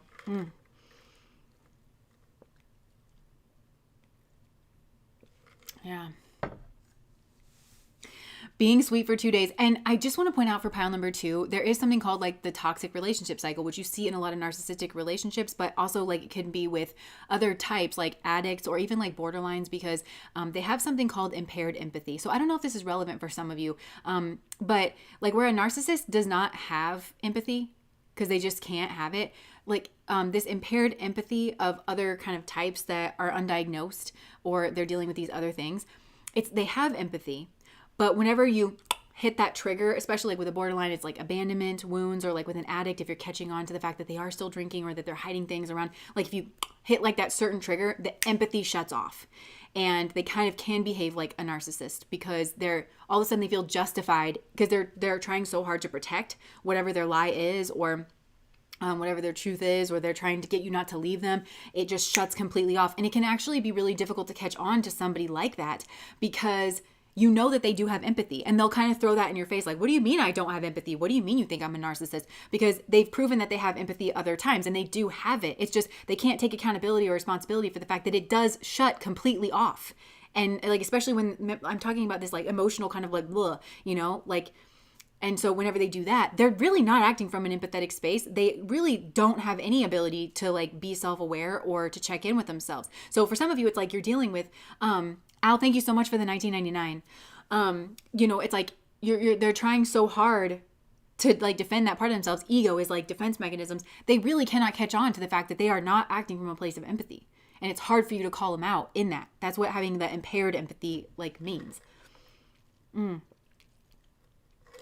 Anything but breaking character, taking accountability. Yes. Okay. So working through CPTSD is hard, especially when you get re-traumatized every now and then. So true. Okay, let's just move on to pile number 3. Car alarm is going off like crazy right now. Maybe that's Archangel Michael probably. Maybe he's coming to save you. Oh, interesting. Okay. So pile number 3. What do they misunderstand about you? Okay, so seeing Leah reminded me of a conversation that we were all having over on Patreon, because I've mentioned, okay, I'm probably going to say it wrong again, Essentia, but that's the wrong way to say it. I'm pretty sure, because Leah looked it up, and it was, I think it's Essentia. I think it's Essentia. Leah, do you remember? If not, it's okay. But so Essentia is basically like where there are certain signs in the zodiac that connect. They're very similar to each other. And so you can kind of read it as like a conjunction. So like, for instance, like Libra and Pisces, those are connected via like a Sitcha, and it's like the light grid. And so if you have a planet, thank you so much for the $9.99. If you have a planet in like Libra, then you can flip it over, have it come out on Pisces. Read it as if it was in the corresponding degree in Pisces. And so maybe you have other planets in Pisces, and now there's a conjunction, or maybe now it's forming an opposition to something else. So you can kind of read it like that, and it becomes this sort of like hidden language or this hidden meaning in the chart. And so I feel like there's something here that's like, okay, I just heard, when will my reflection show who I am inside? So there's something about you where it's like you appear one way on the surface, but actually you have like very different traits beneath the surface. And it's different than it was coming out in pile number 1 or pile number 2. And this is very much giving me the vibes of like you're misunderstood with the 3 here, like in groups or with your friends and amongst your siblings. I'm really getting the energy of like you got born into a place or like a family or some kind of situation where you stand out or like you really don't make sense. But the starborn energy is all about having like a certain form of destiny. And I feel like you needed to experience this for whatever reason as like the soil that you were planted in order to like connect you with your own destiny energy. And I am hearing star family. Okay. So, for a lot of you, it's like, yeah, like indigo, starborn, like you are just some kind of, different, interesting, kind of person. Oh my gosh. So you woman, you said, when I saw this card, I heard there's a star man waiting in the sky. I'm like literally getting that. I think that you connect with the stars. I'm also seeing like the DreamWorks logo, where it's like the moon and it's a little boy and he's like fishing off of the moon. So yeah, there's just, you are kind of different. You are different. And you're also like, this egg is cracking. So you're not, okay. The other thing that I'm getting is like you appear fragile. So similar themes that are coming out from these other readings, because an egg feels very fragile, but like this egg is going to crack. And what's inside of it, it's not an egg. It's not like, a regular egg or a hard-boiled egg or anything like that. It's an animal. Like an animal is going to come out of there. So you're just not what you seem like on the outside. So you also might have things in your chart where it's like your rising sign is one way, like, I don't know, very quiet and reserved, but then your personality is very loud when people get to know you, or it's the opposite where you start off like very loud, but actually you're really more introverted when people get to know you. There's something here like that. You are very different on the inside than you appear on the outside. And somehow this ties in with a mission. Okay, why am I called to the love messages card? Also, there's a lot of love in what it is that you do. There's a lot of love in what it is that you do, but I think some of the things that you do or say come off very different, or they push the boundaries of what people are used to hearing, and they're not used to hearing that through the lens of love. So it's like you push boundaries, or you're like trying to learn things or grow or expand or move to a different place in order to connect with your destiny, in order to connect with something here or someone that you love. I'm really getting that you have star family, or like, again, soulmate family that's in a place that you are not. And so it's the energy of love that is actually drawing you towards like those other people or that other kind of group. I'm trying to be someone you can trust. So people might not trust you actually because they don't trust this difference. They can't put you in a category. So what they misunderstand about you is that you're very loving and you're very trustworthy and that you're just different. And actually all these things that you're displaying of like boundary, like it's very Aquarius, like maybe you're very service oriented, 11th house, you could have like a lot of friends, but these are like different kinds of friends, but people just don't know what category to put you in. And so I think people can be naturally distrustful of that energy because they're like, I'm hearing that Princess Diana quote of like, where did she get that power? What's she doing with it? Where is she going with it? You have a power that people don't understand. And I'm hearing like otherworldly, like there's something about you that's otherworldly. And I also heard beautiful. So for some of you, it's like, it is very beautiful. And people don't know where it comes from. Like, I think that you're just different and you connect with a side of life or something that people are not used to connecting with. You are so beautiful inside and out. People don't realize that.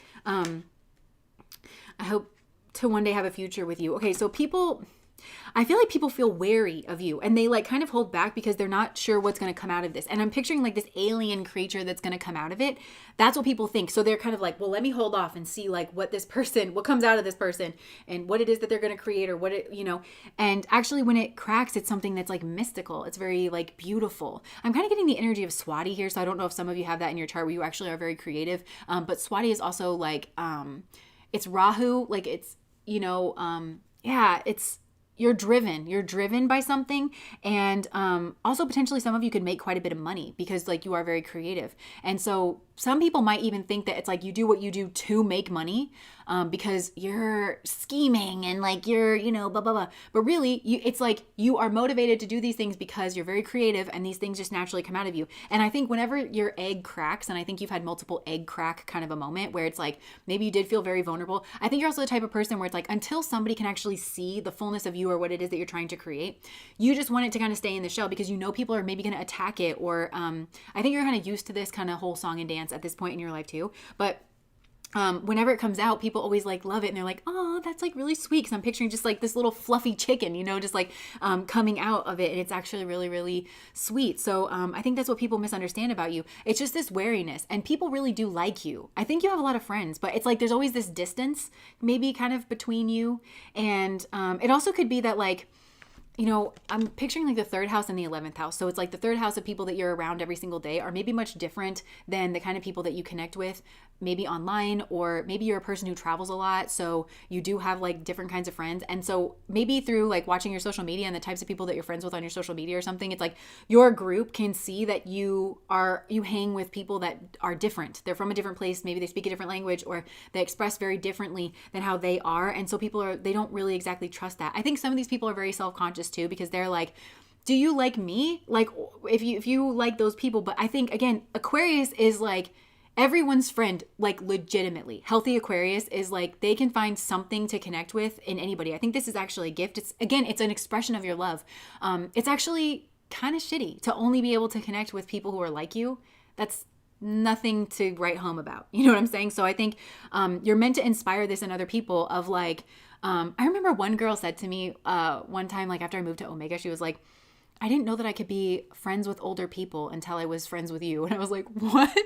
Like as a Gemini, like somebody who just feels like I can talk to people. Thank you so much, Alanya, for the 1999. She was like, yeah, like you legitimately have friends that are like older than you. And I was like, yeah, like I just don't like, there's no rules that you can't be friends with people. Sometimes people don't want to be friends with you, but it's like there's no rules against that. Like I don't know. So it could be something here like that where it's like you show that like really we really truly are souls and bodies, and you can connect with people on like that deeper level. You actually have a lot more in common with most people than you have because of whatever superficial difference of like, well, you were born over here and I was born over there, so we don't have things in common, Yeah, so I just think that people, they get self-conscious around you. People feel self-conscious around you, and they feel like you're hiding something, or they don't know who it is that you actually are, but it's just because you express differently. You are multifaceted. This is like a group that has just, you have multiple different aspects to your personality, and so I think you kind of need a broad friend group anyways, just for your own well-being, because you know that you can express this part of yourself with this group, and they're going to understand you and appreciate you and celebrate that part of you, and that you have another part that you can express over here and over there, and it doesn't make you duplicit, it doesn't make you manipulative. I think some people might want to throw those words on you because they're like, oh, well, how can you fit into multiple groups unless you were shape-shifting in a negative way? Some people are shapeshifters in a positive way. They are very full, very creative people that just have these aspects, and they know that, and I think this is something they misunderstand about you too. You know that people misunderstand this about you. So it's like, if you keep certain parts of yourself hidden, it's not because you have some weird agenda. You're trying not to make them uncomfortable. And that's really what it is. You're actually again, all of this comes from love. You're very considerate, you're very understanding, you're very loving, and you do understand that we're all at different levels of development, and that some people just are not going to understand these other sides to you. So it's like you choose not to share certain parts of yourself with certain people because I'm hearing your life is not a debate. Your preferences, the things that you like, the kinds of people you love, it's nobody's business. It's really not a debate. And I think some of these people, they're actually more angry, and they are more like chomping at the bit than they're trying to project those qualities outwards onto you because they want to judge you. They want to kind of pick you apart. I think you're used to this, where if you do express some kind of like uniqueness, then you're just used to people thinking that it's their business to debate you about what it is that you believe, or what kind of clothes you wear, or what kind of people are your friends. And I just feel like you want to tell people, mind your business. Because I think, we're obviously here, we look into other people's energies, but it's through the lens of like love, and we're trying to understand ourselves and the world much deeper. It's an entirely different expression than somebody who is curious about you because they're threatened by you and they're trying to reduce you. That's what these people do. And they're not taking any credit or accountability for the fact that they are the ones trying to reduce you. And of course that feels shitty. Of course it feels bad to like be misunderstood. I'm hearing intentionally. Sometimes I think some of these people, not all of them, that misunderstand you, but some of these people like willfully misunderstand you in order to create a straw man of your energy and then argue with that straw man or like demonize it in order to not even, they can't even accept one person. So you're kind of triggering to them because even like you can accept so many people and like so many different qualities and stuff because your heart is just that big and you really do seek to understand people, which is an expression of your love. And this person can't even do it with a single person, you. So they're very far behind you in the journey and you're meant to kind of inspire this to people and wake people up and even connect people with their own freak flag, because a lot of these people are they have like very fragile egos is what I'm hearing, and they're like very stuffed into this kind of egg, like there's a very thin skinned, I'm hearing thin veneer, like, and also the whiteness of the egg, I'm just hearing kind of milk toast, you know, they try to look at all the color in the background, right? And then like look at the whiteness of the egg. So it's like you are expressing multifaceted like aspects of yourself, but then these people want to make themselves like, there's nothing to look at here, like I'm just a shiny egg. And an egg is something that we all know of. It's like nothing really to look at. It's, you know, they kind of make themselves uninteresting in order to fit in. I'm hearing traditionalists. They want to be traditional because they want, oh, my husband and I were talking about this the other day. Growing up like from a very traditional kind of background, how do I put this? It's like sometimes people take that to the extreme where it's like, especially people pleaser energy. So I think a lot of people, you want to be authentic and connect with yourself. So it puts you at odds with people pleasing energy. And some of you may have had to confront this in yourself, like it's two sides of your personality. So you are very sweet. And again, I think that it's classified by these people as manipulative sometimes. But it's like sometimes when people are people pleasers and they just want to get praise and they want to feel like they're doing the right thing, they want that pat on the back, they just stuff themselves into the shoe. So it's like, okay, if you're a man, like there's this one way of being, okay, you got to be this, you got to be that, you got to speak this way, you got to like these interests. You can't like these other interests because that's the G word that apparently nobody wants to be, like, you know what I'm saying?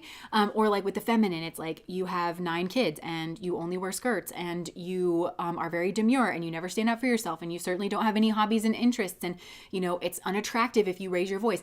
So they fit themselves into these molds that are a lie. They're the ones lying, okay? Because nobody is those molds, and they don't understand that. I think they're untrustworthy, that all these people that you're friends with, because I think these people also like to say to themselves that they are like open-minded, or you know what I'm saying, like people are like, no, I really am open-minded, I really do love people, I really do accept people, but you're like, then why? Like, and like you would never be rude, I think, and like never kind of call this out, but it's like you don't understand that you are a living emblem of I've stuffed myself into this false version of myself. Therefore, I expect you to do it as well. And if you don't do it, you are going to trigger me. And who knows what's going to happen when I get triggered.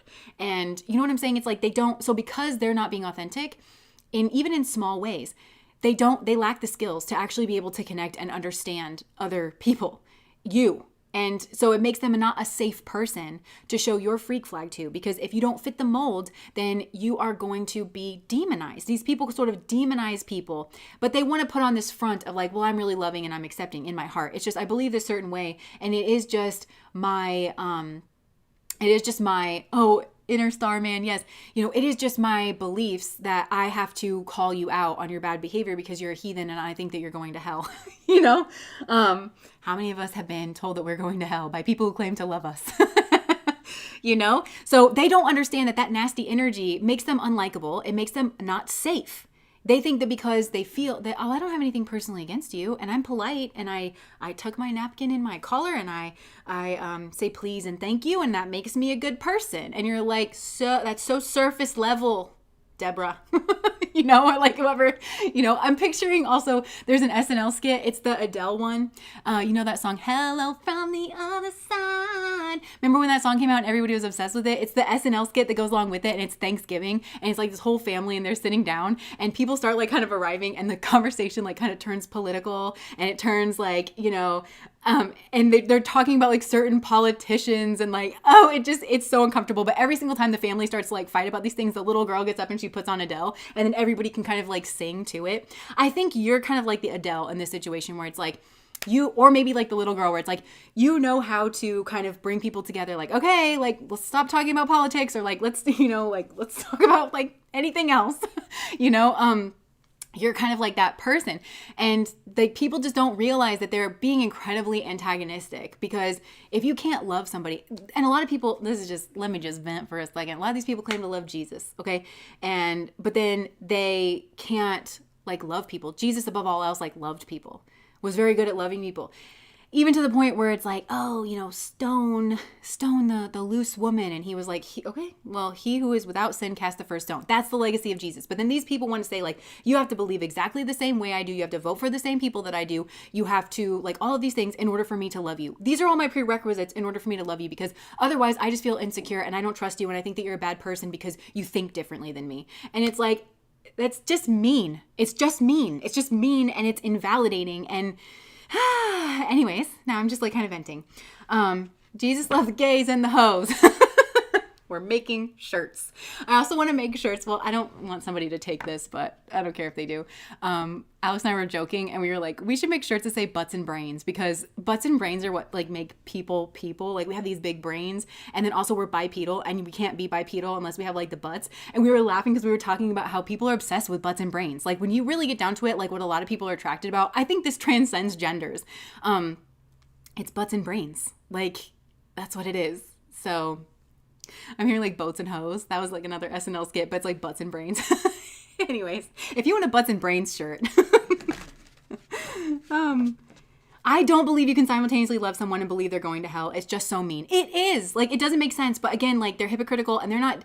This is just another way that, like, we all just end up, not us, I don't think we did do this, but like, we end up projecting our own self, like, out onto other people. So they are really in the state of hypocrisy where the love energy isn't loving. You know what I'm saying? It's not, it's like, this is my version of love. And really you've been put in this scenario to be like, this is not the energy of love. And you're showing people how to love and like how to connect genuinely.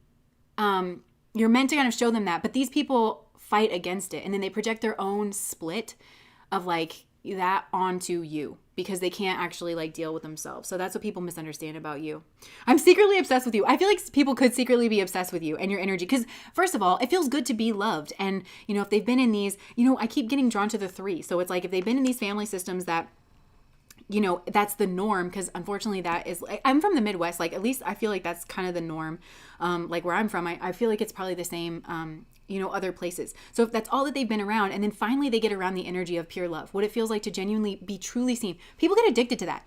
And it shouldn't be that way, because it should just be like, the ways that we all are. And you know what else I'm kind of getting is like, when people experience that energy of like, I see you fully, and yeah, you're a human being, and guess what? I am too. And we all have secrets and we all have skeletons. And the real true test of whether you're walking with Christ or anybody else for that matter is if you can love people kind of like despite that. So when somebody, again, it's that shadow self energy of like, yeah, like, I know that you're not a bad person because of XYZ. I'm not trying to reduce you down. People really, really like that. And you like that, and you want that too. And so it's like, they just like being loved. And so they can be kind of secretly obsessed with you. And I think the reason also as well is because their psyche is trying to work this like kind of thing out for them where they don't understand, like they're trying to understand you.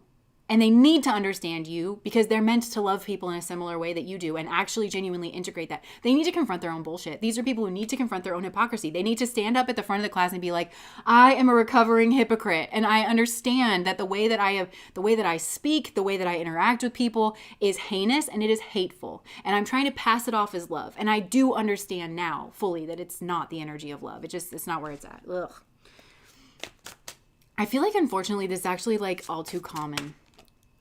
This is why I think that like we're kind of soul tribe and we get born into families all across the world and we are meant to like grow up and like connect with each other because we got born into like these families and these systems and these ways of being because we all had to kind of show this like different way to like these like particular groups and then show them that we can like, you can be born like in China and I can be born here and we can still love each other.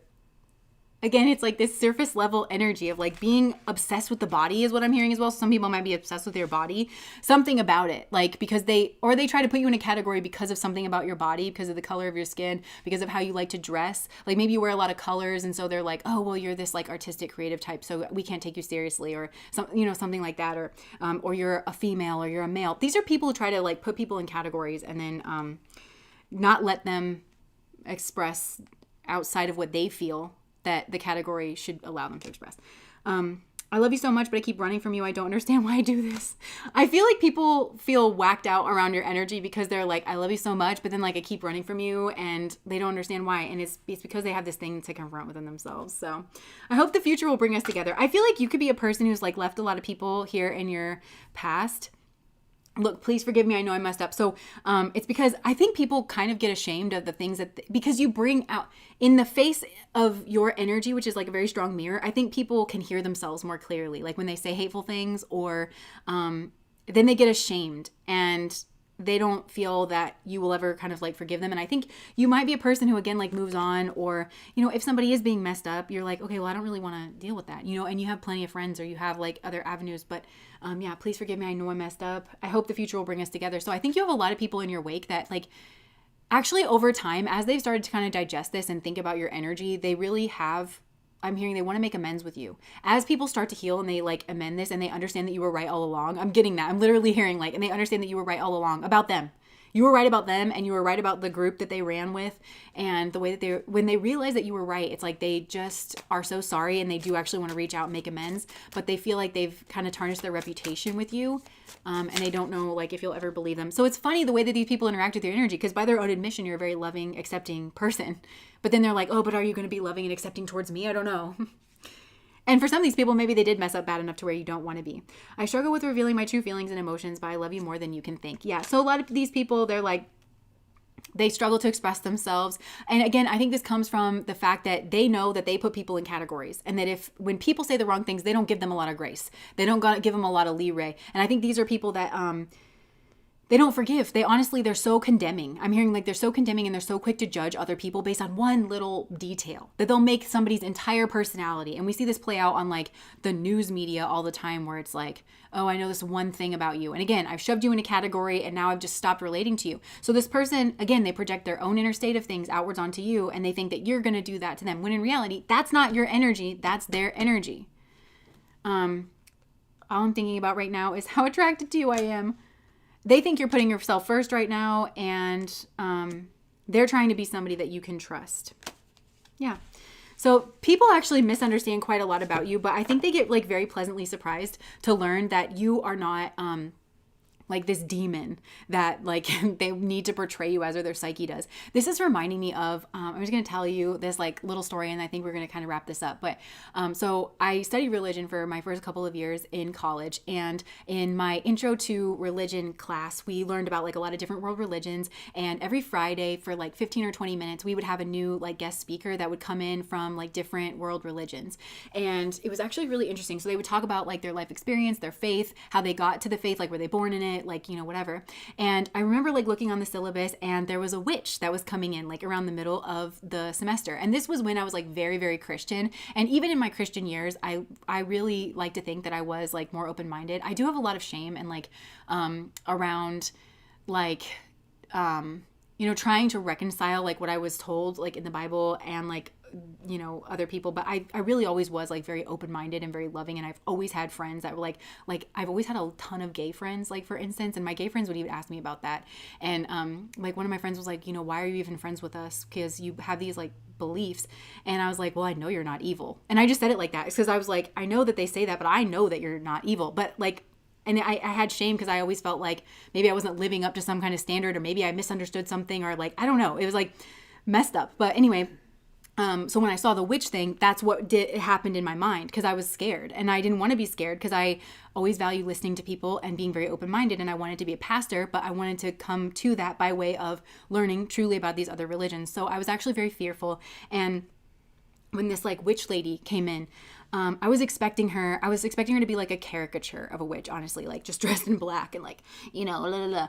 It was the exact opposite. She was like this elegant woman in her 50s. She was tiny. She honestly looked like a fairy that like just slid freshly off of a dew leaf and like landed at the front of her classroom. She had a light blue like flowy skirt on. She had a leg tattoo. She was like very trim and well put together, a crisp white shirt. She had like a pixie haircut. Her hair was all white, and she had like very dewy, light, minimal makeup on, and she was just very smiley and very fresh. And I was like, this is shocking. You know, like I had built her up in my mind of like this big kind of scary thing. And I was like, okay, I'm going to try to love her. I'm going to try to understand her side of things. And she was not at all what I was expecting. So like my coming to like witchery and like coming to understand witches is because witch is such a misunderstood term. And I was just confronted with that just so automatically. She was so sweet. And she expressed that there are many kind of witches, and that witch is a just a feminine archetype to her. She didn't express that, but I kind of like have piece that together. It is one of our feminine archetypes. Witchery for me is like deeply skillful. So she was talking about, well, there's kitchen witches and there's hedge witches and they work with the herbs. And yeah, like we have this scary misunderstanding because the witches worked with herbs. So they had to like have a dark hovel where they could keep their herbs. And people just they're afraid of the mystery. They're afraid of the dark and they're afraid of female power because it was the witches who were originally crafting medicines and, potions and things like back even like that was the start of science, right? Like that was the start of like the alchemist is knowing what all those things did, and that it's just been so warped and it's been so twisted. She also just described, it kind of sounded like a party to me because she was like, well, because they're supposed to tell us about their meeting, like how do they meet, what are their rituals and things. And she was like, well, we mostly do like kind of solitary things. We keep the pagan calendar and all of it's very nature based.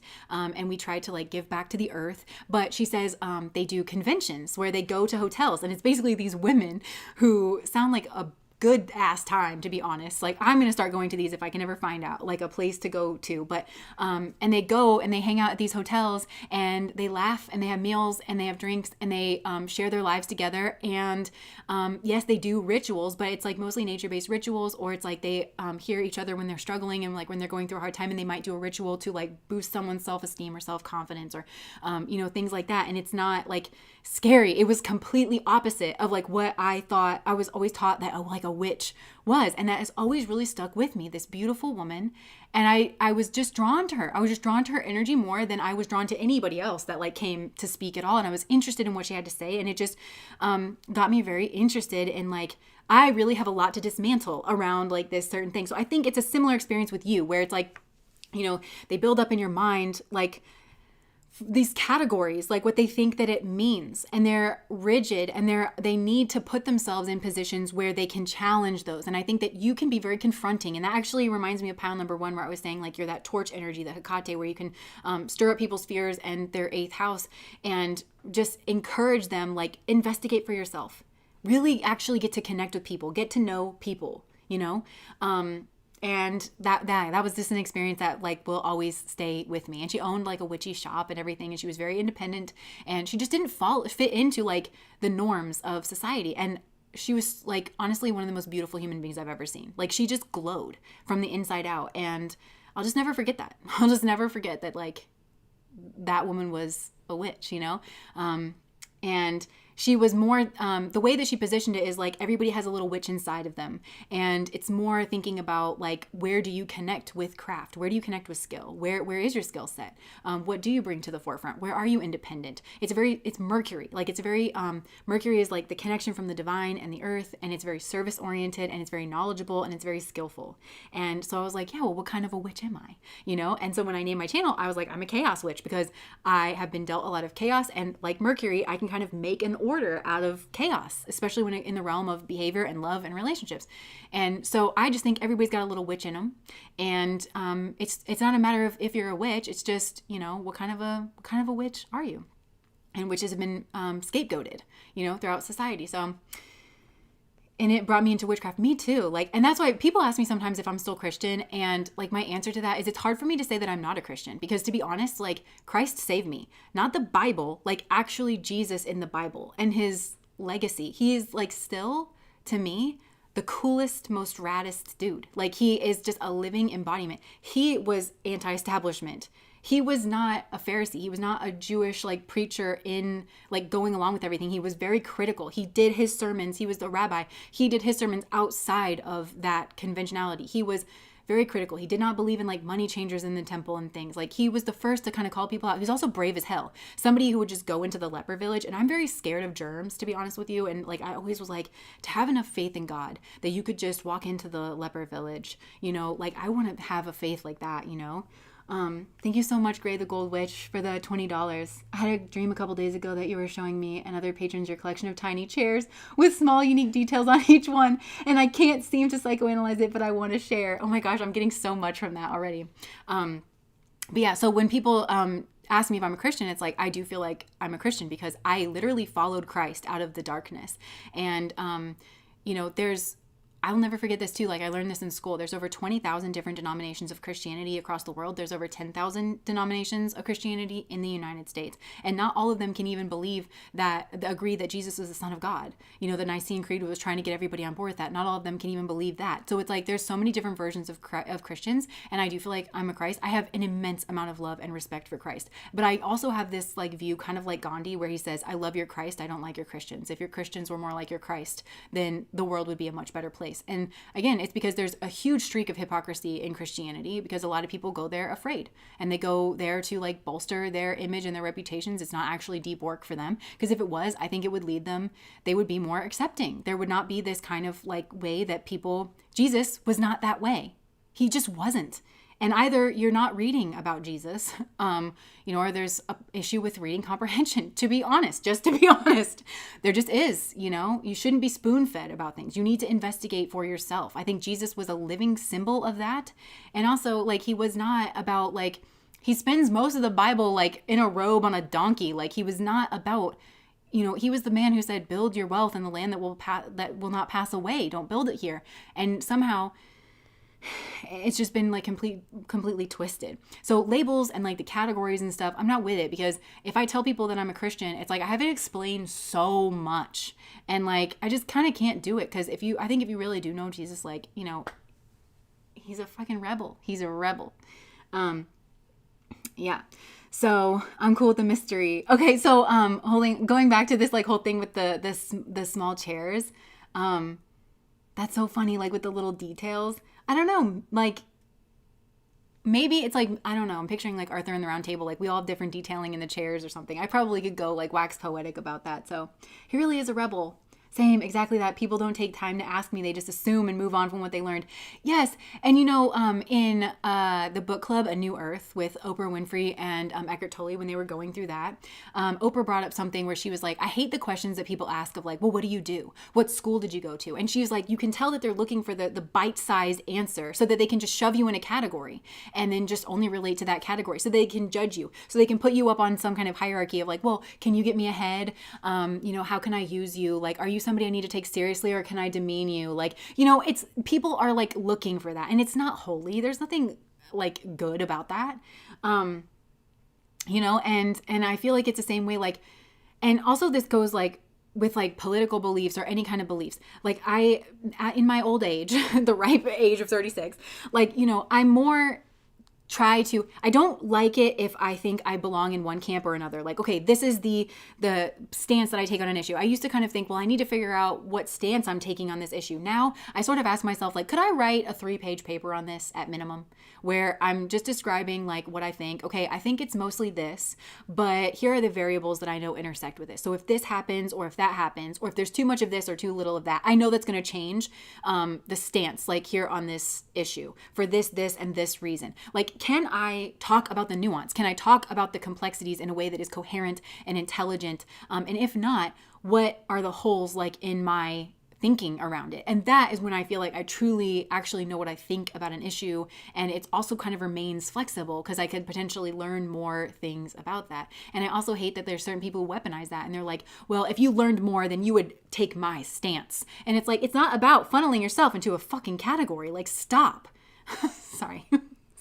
Let's just smile a little out under the collar. Like, why are we always trying to like separate everything out? Like, just let things be chaotic. Like, just let things be muddled. Let them be nuanced. Life. This is another thing that I learned about like school, like teaching. Life does not exist in subjects. We funnel out the subjects. This is like with Waldorf education. Rudolf Steiner, he was like, so if you learn about math, right? Like, it should all be like a thing where it's like, okay, in the War of 1812, there was a shortage of muskets, and they could only get 900 across the border. So you're learning about things, and you're learning about it in a nuanced, overlapping, complex thing. We're not just learning about the math. We're not just learning about the history, because life just is not like that. Everything should come alive. You should understand how like things intersect. And I don't know why I'm just like preaching to you. Another thing is like, our world does not have generalists. We only have specialists, which again is this obsession with categories. But if we had generalists, and if we looked at, I feel like I'm a generalist because I'm very curious, and I like to know how I naturally just understand, I feel like most of us do, that you cannot study like one thing in a test tube. You need to, but then it should flow out of like what relationship is it having like with other things.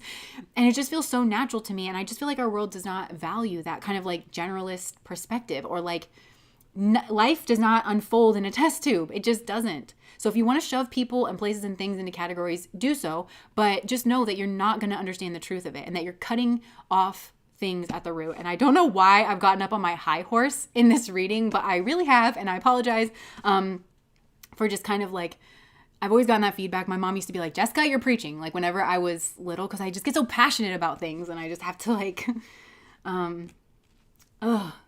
please talk to me heart to heart. Don't rank me. Yeah. The loss of the generals in forensics was not an improvement. Yes. Yes. I always say when asked about my belief, if you put a gun to my head and tell me to pick a prophet, I will say Jesus every time. But I have a lot of respect and compassion for Abraham and Muhammad. Yeah, like, and really, I believe that it's the same energy that comes out. I think when the ego dissolves, we lose our separateness. And so you really do just become a channel for the divine. So I think that literally like all of these prophets, I think they were tapping into the same thing. I've also been reading the Mahatma letters. It's amazing. It's a lot. It's like very thick and it's very dense, but I find it very fascinating. And they were talking about like the adept, the spiritual adept that lives in all of us is not always active. So it's funny because like Mahatma means great soul, right? So like these Mahatmas, the Mahatma letters were written by two Mahatmas that live in the Himalayan mountains. And in a weird paradoxical sense, they really actually weren't written by Mahatmas. And they try to make it very clear in their letters, like, yes, we're spiritual adepts, but not always like I'm just a regular person. But until I tap into that spiritual adept energy, and it's the adept that is inside of me that like the ego is dissolved, but I'm just as fallible as anybody else. Like when I'm just like being a regular human on a Tuesday, like, you know what I'm saying? But which is why people say like after enlightenment, chop wood, carry water. It's been like very interesting to me reading about like their perspective. So I think fundamentally like you can tap into, if somebody's really tapped in, it doesn't matter what creed or nationality or religion, and I think they are dispersed. I think that you always have this kind of energy that's trying to kind of point people back to the truth, and it's saying it through the cultural lens that people can understand it, but essentially it's the same voice. So when you hear it, it's like it's the same voice. And when I was younger, like when I was a kid, I had a quote. I've always like kind of kept a quote journal like at different points in my life where I would just literally get on and just like look up quotes and like write a bunch of them down. And I had been taught to fear people who had different religions than me. But a lot of the quotes that I wrote down were Muhammad quotes. A lot of them were Gandhi quotes. And so again, like I just kind of learned for myself, and I was like, this is incredibly wise, you know? And I think that again, if you just explore that, it just becomes very obvious. So anyways, enough of me getting up on my high horse. We can get to the general message now that some of you are waiting for.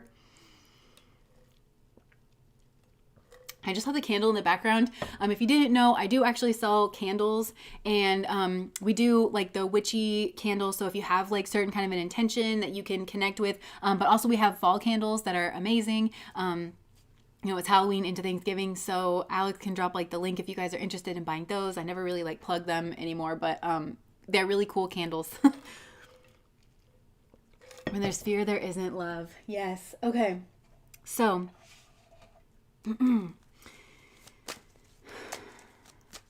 Oh, this is so good. Don't ever stop preaching. Leah, thank you so much for the $4.99. I hate the limit of words and how it hinders my expression of gratitude for your ability to give spirit messages how and when we need. Sorry, it's $5 only. Don't say sorry. Thank you so much. $5 is $5. Oh, see, and you know what? This is kind of connecting me to like the energy of pile number 3, where it's like, you know, the side of me. My mom like would appreciate that about me too. Like I remember one time she just introduced me to this person. She was like, this is my daughter Jessica. Listen to the things she says. And I was like, hello. So I know like she found me to be interesting, and I don't always say things that are profound or true, or, you know, I don't, but it's just like the right people hear you differently, you know, that kind of thing. Okay. So, all right, Spirit, what is the general message here for the collective? What would you like to bring to, I just heard I love you. Okay, so the Spirit wants to talk about a wish fulfillment. Okay, I think some of you, Spirit has a wish fulfillment that is trying to give you, but I think some of you have been kind of in this blocked off posture or response, something here like that. There could be a secret that you're guarding here in regards to your work, or some of you, it's like you're dealing with a boss that's like blocking you off from a type of wish fulfillment, maybe getting a raise or being seen properly. And I think this boss is jealous of you. Like, I think you're actually skillful and very good at what it is. And I think that you kind of keep to yourself and whatever. But Spirit is wanting to encourage you and just say, like, kind of keep going, because this is your trajectory in the future, okay? With the Knight of Pentacles, this is just like one foot in front of the other, and you don't really understand exactly how this is going to unfold for you, but it ends you up here at the Empress. So a lot of you, like, just keep going. I think that you are purifying some kind of karma here. You are, or this boss figure is, like, there is some kind of karma that is hanging in the balance that is being kind of worked through, and I don't know, like, on what end. I think it's actually important here for this boss figure to see you and to observe you, because you're like the exact opposite position as they are, where I feel like I'm hearing the word hubris. I feel like there's potentially a lot of hubris here with this boss figure, where they are just proud, and maybe they're not a hard worker, and they just are all about like their trophies, and their they are like all show and no talk, but you are like actually like very diligent. I think maybe you feel that this boss likes to pick on you, or likes to like, yeah, you feel like stood over or something here. With this, I just saw we're congratulating Alanya, and oh, I just got raised last week. Okay, good. Congratulations.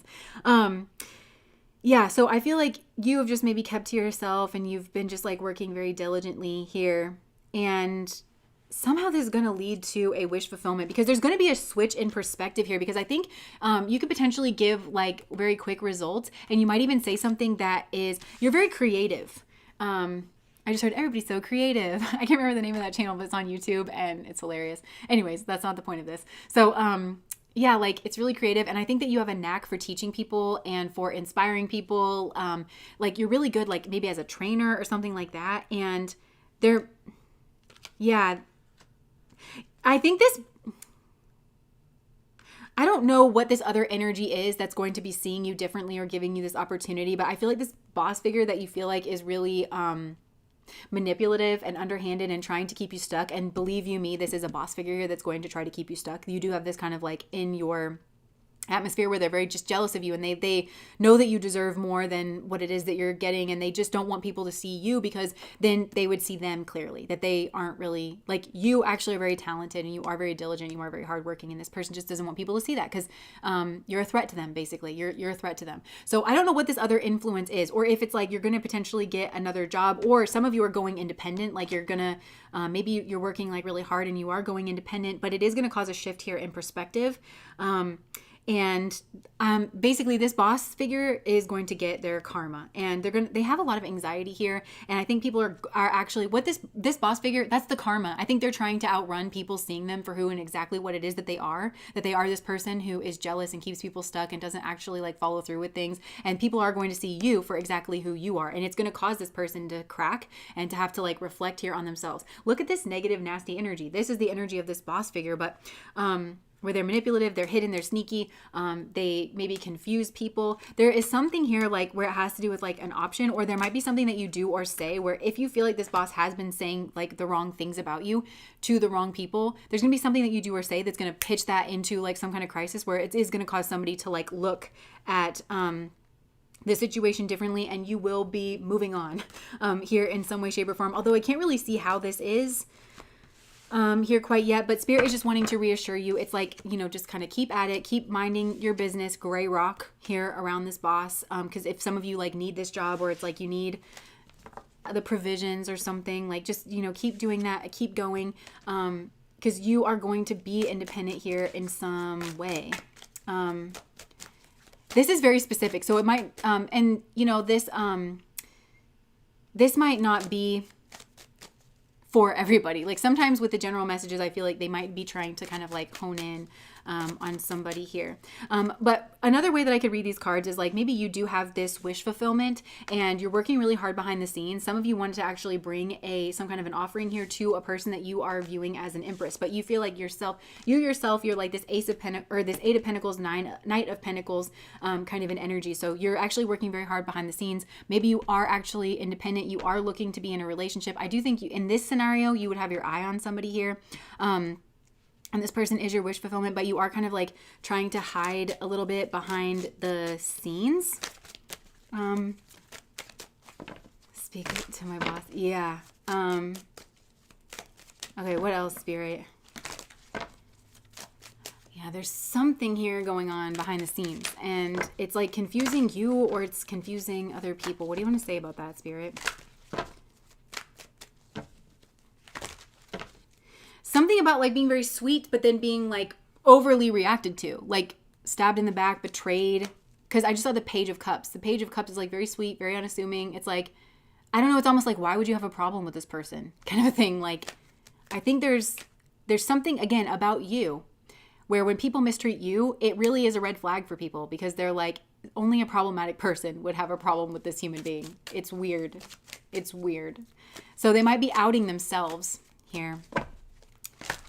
Okay, but yeah, for others of you, I feel like you have a lot of love here for somebody that you want to like be with, you want a reconciliation with, you want to marry, but it's like you don't feel good enough. You know, you feel like you maybe need a lot of assistance here right now. Yeah, there could have even been some kind of like sexual thing here in the background that is causing some kind of like a blockage. And two sides of your nature that are very much like at odds. And I'm kind of getting like the fiery side of you that maybe somebody here could have cheated. I don't know what this is. Like if this is you or if this is somebody that you were dealing with, but it's like this is player energy in and out. And then like the Knight of Cups, this is wanting, like fantasizing about what it is that you could have. And it's like the fire goes and then the water puts it out. And then the fire goes and then the water puts it out. Yeah, somebody here's like just really not feeling very secure or very confident. And I think it's in like a job situation because either you're dealing with this tyrannical boss or it's in the face of some kind of love situation where you wish you had more to offer or to bring to the table than you actually do because you really like some person here. And you want to be able to bring them something here of value. Yeah. So this situation is definitely a time for contemplation and healing. There could have been like a broken heart here. So either you were betrayed, especially if this is like a boss situation, or maybe this isn't a love situation. So for some of you with the love situation I'm describing, the energies are reversed where it's like, maybe you thought somebody was your wish fulfillment. You could have known them at work, but this person actually had a lot of secrets and you eventually had to like move and go independent from them in order to get your space, in order to heal, in order for you to become the Empress or be recognized for the damn Empress that you are.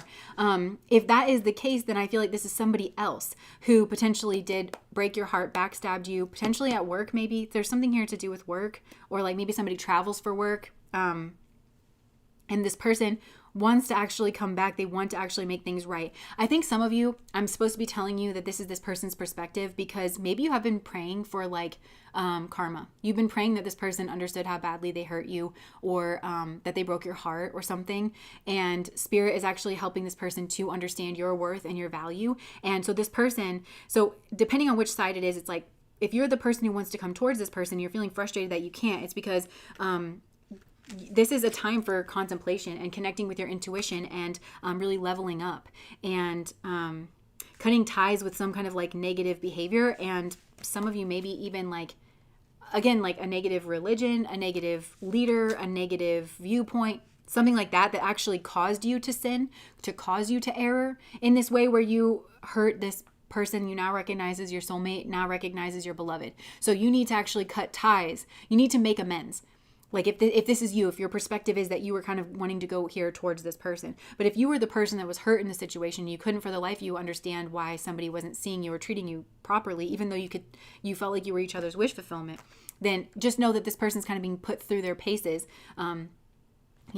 And they're heartbroken and they are having to contemplate on their behavior, and this person does want you back. They do recognize your worth. They do recognize your value. Spirit is actually putting them through the tests, and I feel like this could have been your dynamic where it's like you were the Queen of Wands and this person was the Page of Wands. Very immature, very childish, not blowing around in the wind, like just not taking control of their life, but still there could have been a spark or some kind of like fiery passion. And I think this person could have been very superficially interested in you because you're sexy if you're the Queen of Wands. The thing is, you're also confident and self-assured, and you are making something of yourself. And this person just, I don't think they could match your energy here in the past, even though you recognize that there was a similarity between the two of you with fire. Now, I think a lot of the things that I'm saying, it could also apply to the boss situation where they didn't see your worth and value, like kind of look at it through that lens here as well. And I think there's something that's gone on where they have had to be put in a position where they are having to question and analyze their behavior as to why they treated you the way that they did. But there was clearly some kind of betrayal or heartbreak, and somebody here is supposed to be learning from this, that Maybe they've invested a lot going down, like being a certain way, or pursuing a certain path. And with the Hierophant here, I just keep seeing this. This has to do with a belief system, some kind of structure in the mind that was put there by an authority that actually needs to be seen for what it is and cut ties from, which kind of goes back to my little sermon that I just gave. Like even just cutting ties with hypocrisy and getting to the real juice, the real beauty, the real goodness of whatever tradition or like belief system you hold. Because we've seen this a lot in the readings where there is some kind of connection here between like a belief system and like actions. And yeah, there's like some... And it could have to do with position here as well, where somebody was in this negative Hierophant energy where they only listened to themselves. And maybe they thought that they were righteous in doing that because, well, I'm in a stage of life and I'm a playa and like this is what I'm supposed to be doing. But then they're just going around breaking hearts. Like they think that's cool. They think that makes them exalted, but it's not. And some of these people could have been hypocrites, like where they were using their religion or their position or their authority or their worldview to try to excuse or justify their behavior. And that is what's being drawn to a close. Because that's what I'm getting is like, whether this is a boss situation or a love situation, there's some kind of structure of the mind, some kind of order that was brought in that really affected the belief system and was used to be mean or to be cruel or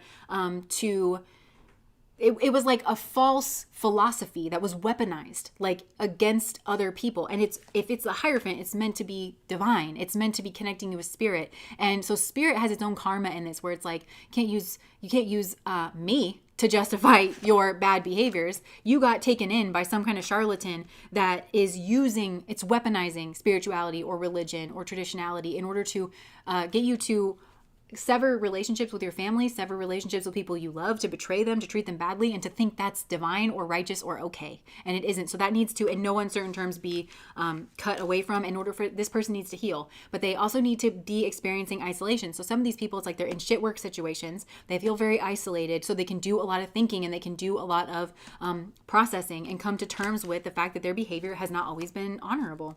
And that they need to actually be the King of Pentacles, which is somebody who is maybe more traditional, but is stable and reliable, something like that. So basically, Spirit wants you to know that there is healing being done in this situation, that you are being looked over, regardless of your situation, whether or not you're the person who's been kind of put into a position of isolation, or if you are the person who you actually stuck to your path, you stuck to your guns, and you did emerge from this swamp of probably being betrayed and being degraded and not being treated nicely.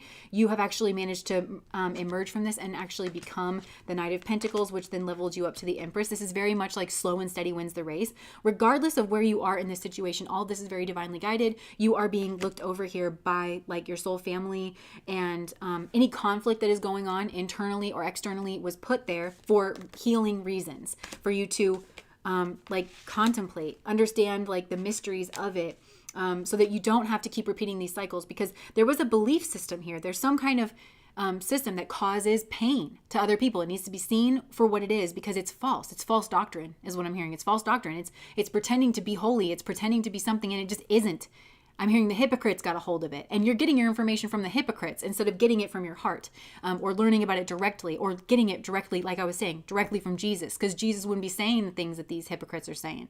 You know, there's something here that needs to be rectified like that, so that you no longer cause pain like this, and you can legitimately put it to bed, or that you no longer experience pain like this. So if you're like, I really want to reconcile with this person who is my wish fulfillment, but I'm being like held out, it's because you would still harm them. You're still under this spell. You recognize that you treated this person badly in the past. That's not enough, because the root cause of that behavior was some kind of negative, nasty belief system that needs to get checked in no uncertain terms. And for some of you, it's like a priest or a pastor or an imam or a news pundit or something that needs to get mentally checked in your brain. It needs to get told to shut the fuck up, is what I just heard. It needs to get told that in no uncertain terms. You separated me. I'm just hearing you separated me from the person that I love, and you are my enemy. I've unmasked you. You need to get out of here. As for me and my house, we will serve the Lord. As for me and my house, we're going to serve love. Okay, we do things by love up in here. Thank you, Catherine, for the $50. And so if you also have like were separated out from this, I think this person is starting. I just heard alchemist. Like I just feel like this person is being confronted with their own negative, nasty behavior. But it is kind of reminding me of like mind control. You know, like the part in Aladdin where the Sultan is like getting all hypnotized by Jafar's staff, and Aladdin comes in and grabs it, and he's like, he's been controlling you with this, and then like smashes it, and then he's like, what? Like because he was trying to make his daughter marry Jafar and everything, and he's like, that wasn't me. So some of these people have been just under a spell, and they thought they were doing the right thing. But they were being like kind of mind controlled by this like sort of an energy. And you know, like people say the Roman Empire never went away. It just became the Vatican. Because it's still trying to like operate like controlling people. I'm like really going hard at Christianity. But like I said, I love Christ and I don't think they do. There, I said it. Yeah, and I really do. I love him so much. I just don't appreciate that man's energy being warped and twisted for people's private fucking gains. I find that heinous. I said it. Yeah, so yeah, like this is just like correcting your own hypocrisy and realizing that like somebody here has really been under a spell and they've been clinging to it. Always I get that with the death card, and it makes them weak. It makes them insecure. And when I was channeling for this karmic read that I keep referencing but can't seem to manage to get out, I literally, when I was channeling that thing about the blood, it's in the blood, like we worked for the blood. This witch like doctor came out. I can't believe I'm saying this on the internet, but I don't care. This is kind of what freaked me out about it too. And I like put it down and she was like, it's making you sick. Spit it out. And I kept seeing people like taking communion. And personally, I've always hated taking communion. I think it is nasty. I think it tastes nasty, and it's also weird as fuck that people are like, here's the body of Christ broken for you. Like hell, bitch. Like hell. And like, that's weird. It's cannibalism. And they're like, we're holy. And we think that you're an evil witch. And it's like, the person who wants to eat someone's body and blood wants to call me an evil witch? Like, pull head from sphincter. Like, you need to be analyzing these things. You need to be questioning things, because when your head is in your sphincter like that, you can very easily get led astray. I don't know why this side of me is coming out, but I really feel this way. But she was saying like, it's making you weak. These are like, there's some kind of tribal lineage, tribal ancestry. I'm Italian. There's a rich history of witches there. But also the Vatican. So like, I don't know, maybe some of you, that Italian thing is like kind of coming out of like, I have these like two lineages that are just like fighting, within me. But yeah, like it's making them weak. It's making them sick. It's making them impotent. It's making them subservient to an authority, because this castle in the background is like some kind of authority with all the thoughts that's like bounding them up. And they're actually meant to be a powerful person. And I'm hearing they actually have the power to get themselves out of the mess that they created with you, probably. They have that ability, but they keep telling themselves not, because it's tying them up in knots, like what they should be and what they're allowed to do. And it's preventing them from following. This is the honest to God worst part of it. It's preventing them from following the energy of love. And that is the energy of God. The energy of God is love and truth, because truth at the end of the day will always be love, even if it's tough love, because sometimes the truth, it is tough love. But if you keep lying, then you keep repeating these negative cycles. So it's not actually loving to not tell somebody the truth. So I think this person's having a wake-up call here. And they are, something about their life situation is, and I think it has to do with work or like being alone or being in this like very repetitious cycle that actually maybe makes them feel bad. But what it's doing is it's giving them time to chew on this. It's giving them time to contemplate the validity of what it is that they have believed all this time. And I'm hearing like, literally, like, look where the rubber meets the road. Okay, you say you believe this and you say it's holy. And then look at what it does to your actions. Are those holy? The proof is in the pudding. And that's not holy. And I think some of these people are kind of having to reconcile, like, oh my God, I just want to be out here pretending like I'm holy and I'm doing all these things. And for those of you where it's a job situation, it's like, maybe they just thought because they are the leader that they don't have to, they surround themselves with yes men or yes women, and they don't have to actually listen to feedback. And check their own behavior. Like it doesn't have to necessarily follow from a religious context, but I think there probably is religious context. Like if you peel back the layers far enough, some kind of patriarchy, some kind of hierarchy, some kind of like, because of my position, I get to act a fool. I don't need to go on a spiritual journey because of my material earth flesh body position that I found myself in, even though my body will die and pass away. And my savior has literally word for word told me that. I feel like I don't have to listen to that part, And also like what I'm doing right now, because I'm embarrassed about this side of myself, because it's always been questioning me, because when this side of myself would come out, it was like in the enemy camp. Like and people really don't like it when you rock the boat for them because they're like, oh no, like I don't want to have to be confronted with this. But see how I'm talking with such passion, and I'm scared that people are going to see that and be like, you're rude, you're like this, you're that. But really, this is to me the energy of love. And Jesus was like a lion. Jesus wants you to be a lion. He doesn't want you to be a sheep. That's another thing that like just really bothers me. It's very easy to control a sheep. Very easy. I don't think he wants you to be that at all. I think he wants you to be a lion. He is the way, the truth, and the life. Nobody could control Jesus. He doesn't want anybody to control you either, because that's not the energy of love. But see how I'm like fired up? This to me is the energy of love. This to me is like the sword of truth, like cutting through the ignorance.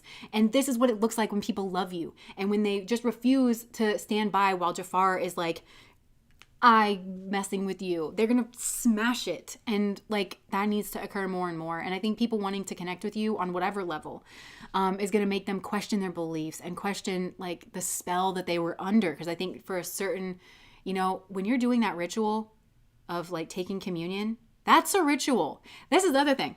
I'm so sick to death of somebody calling me a witch. They're a witch. Why don't they own the fact that they're the witches? They get to control the rituals. They're the only ones that get to do regular weekly rituals. We're all witches out here, okay? We're all witches out here. The fact that they don't own the fact that what they're doing is ritual magic, they're the liars. They're the witches.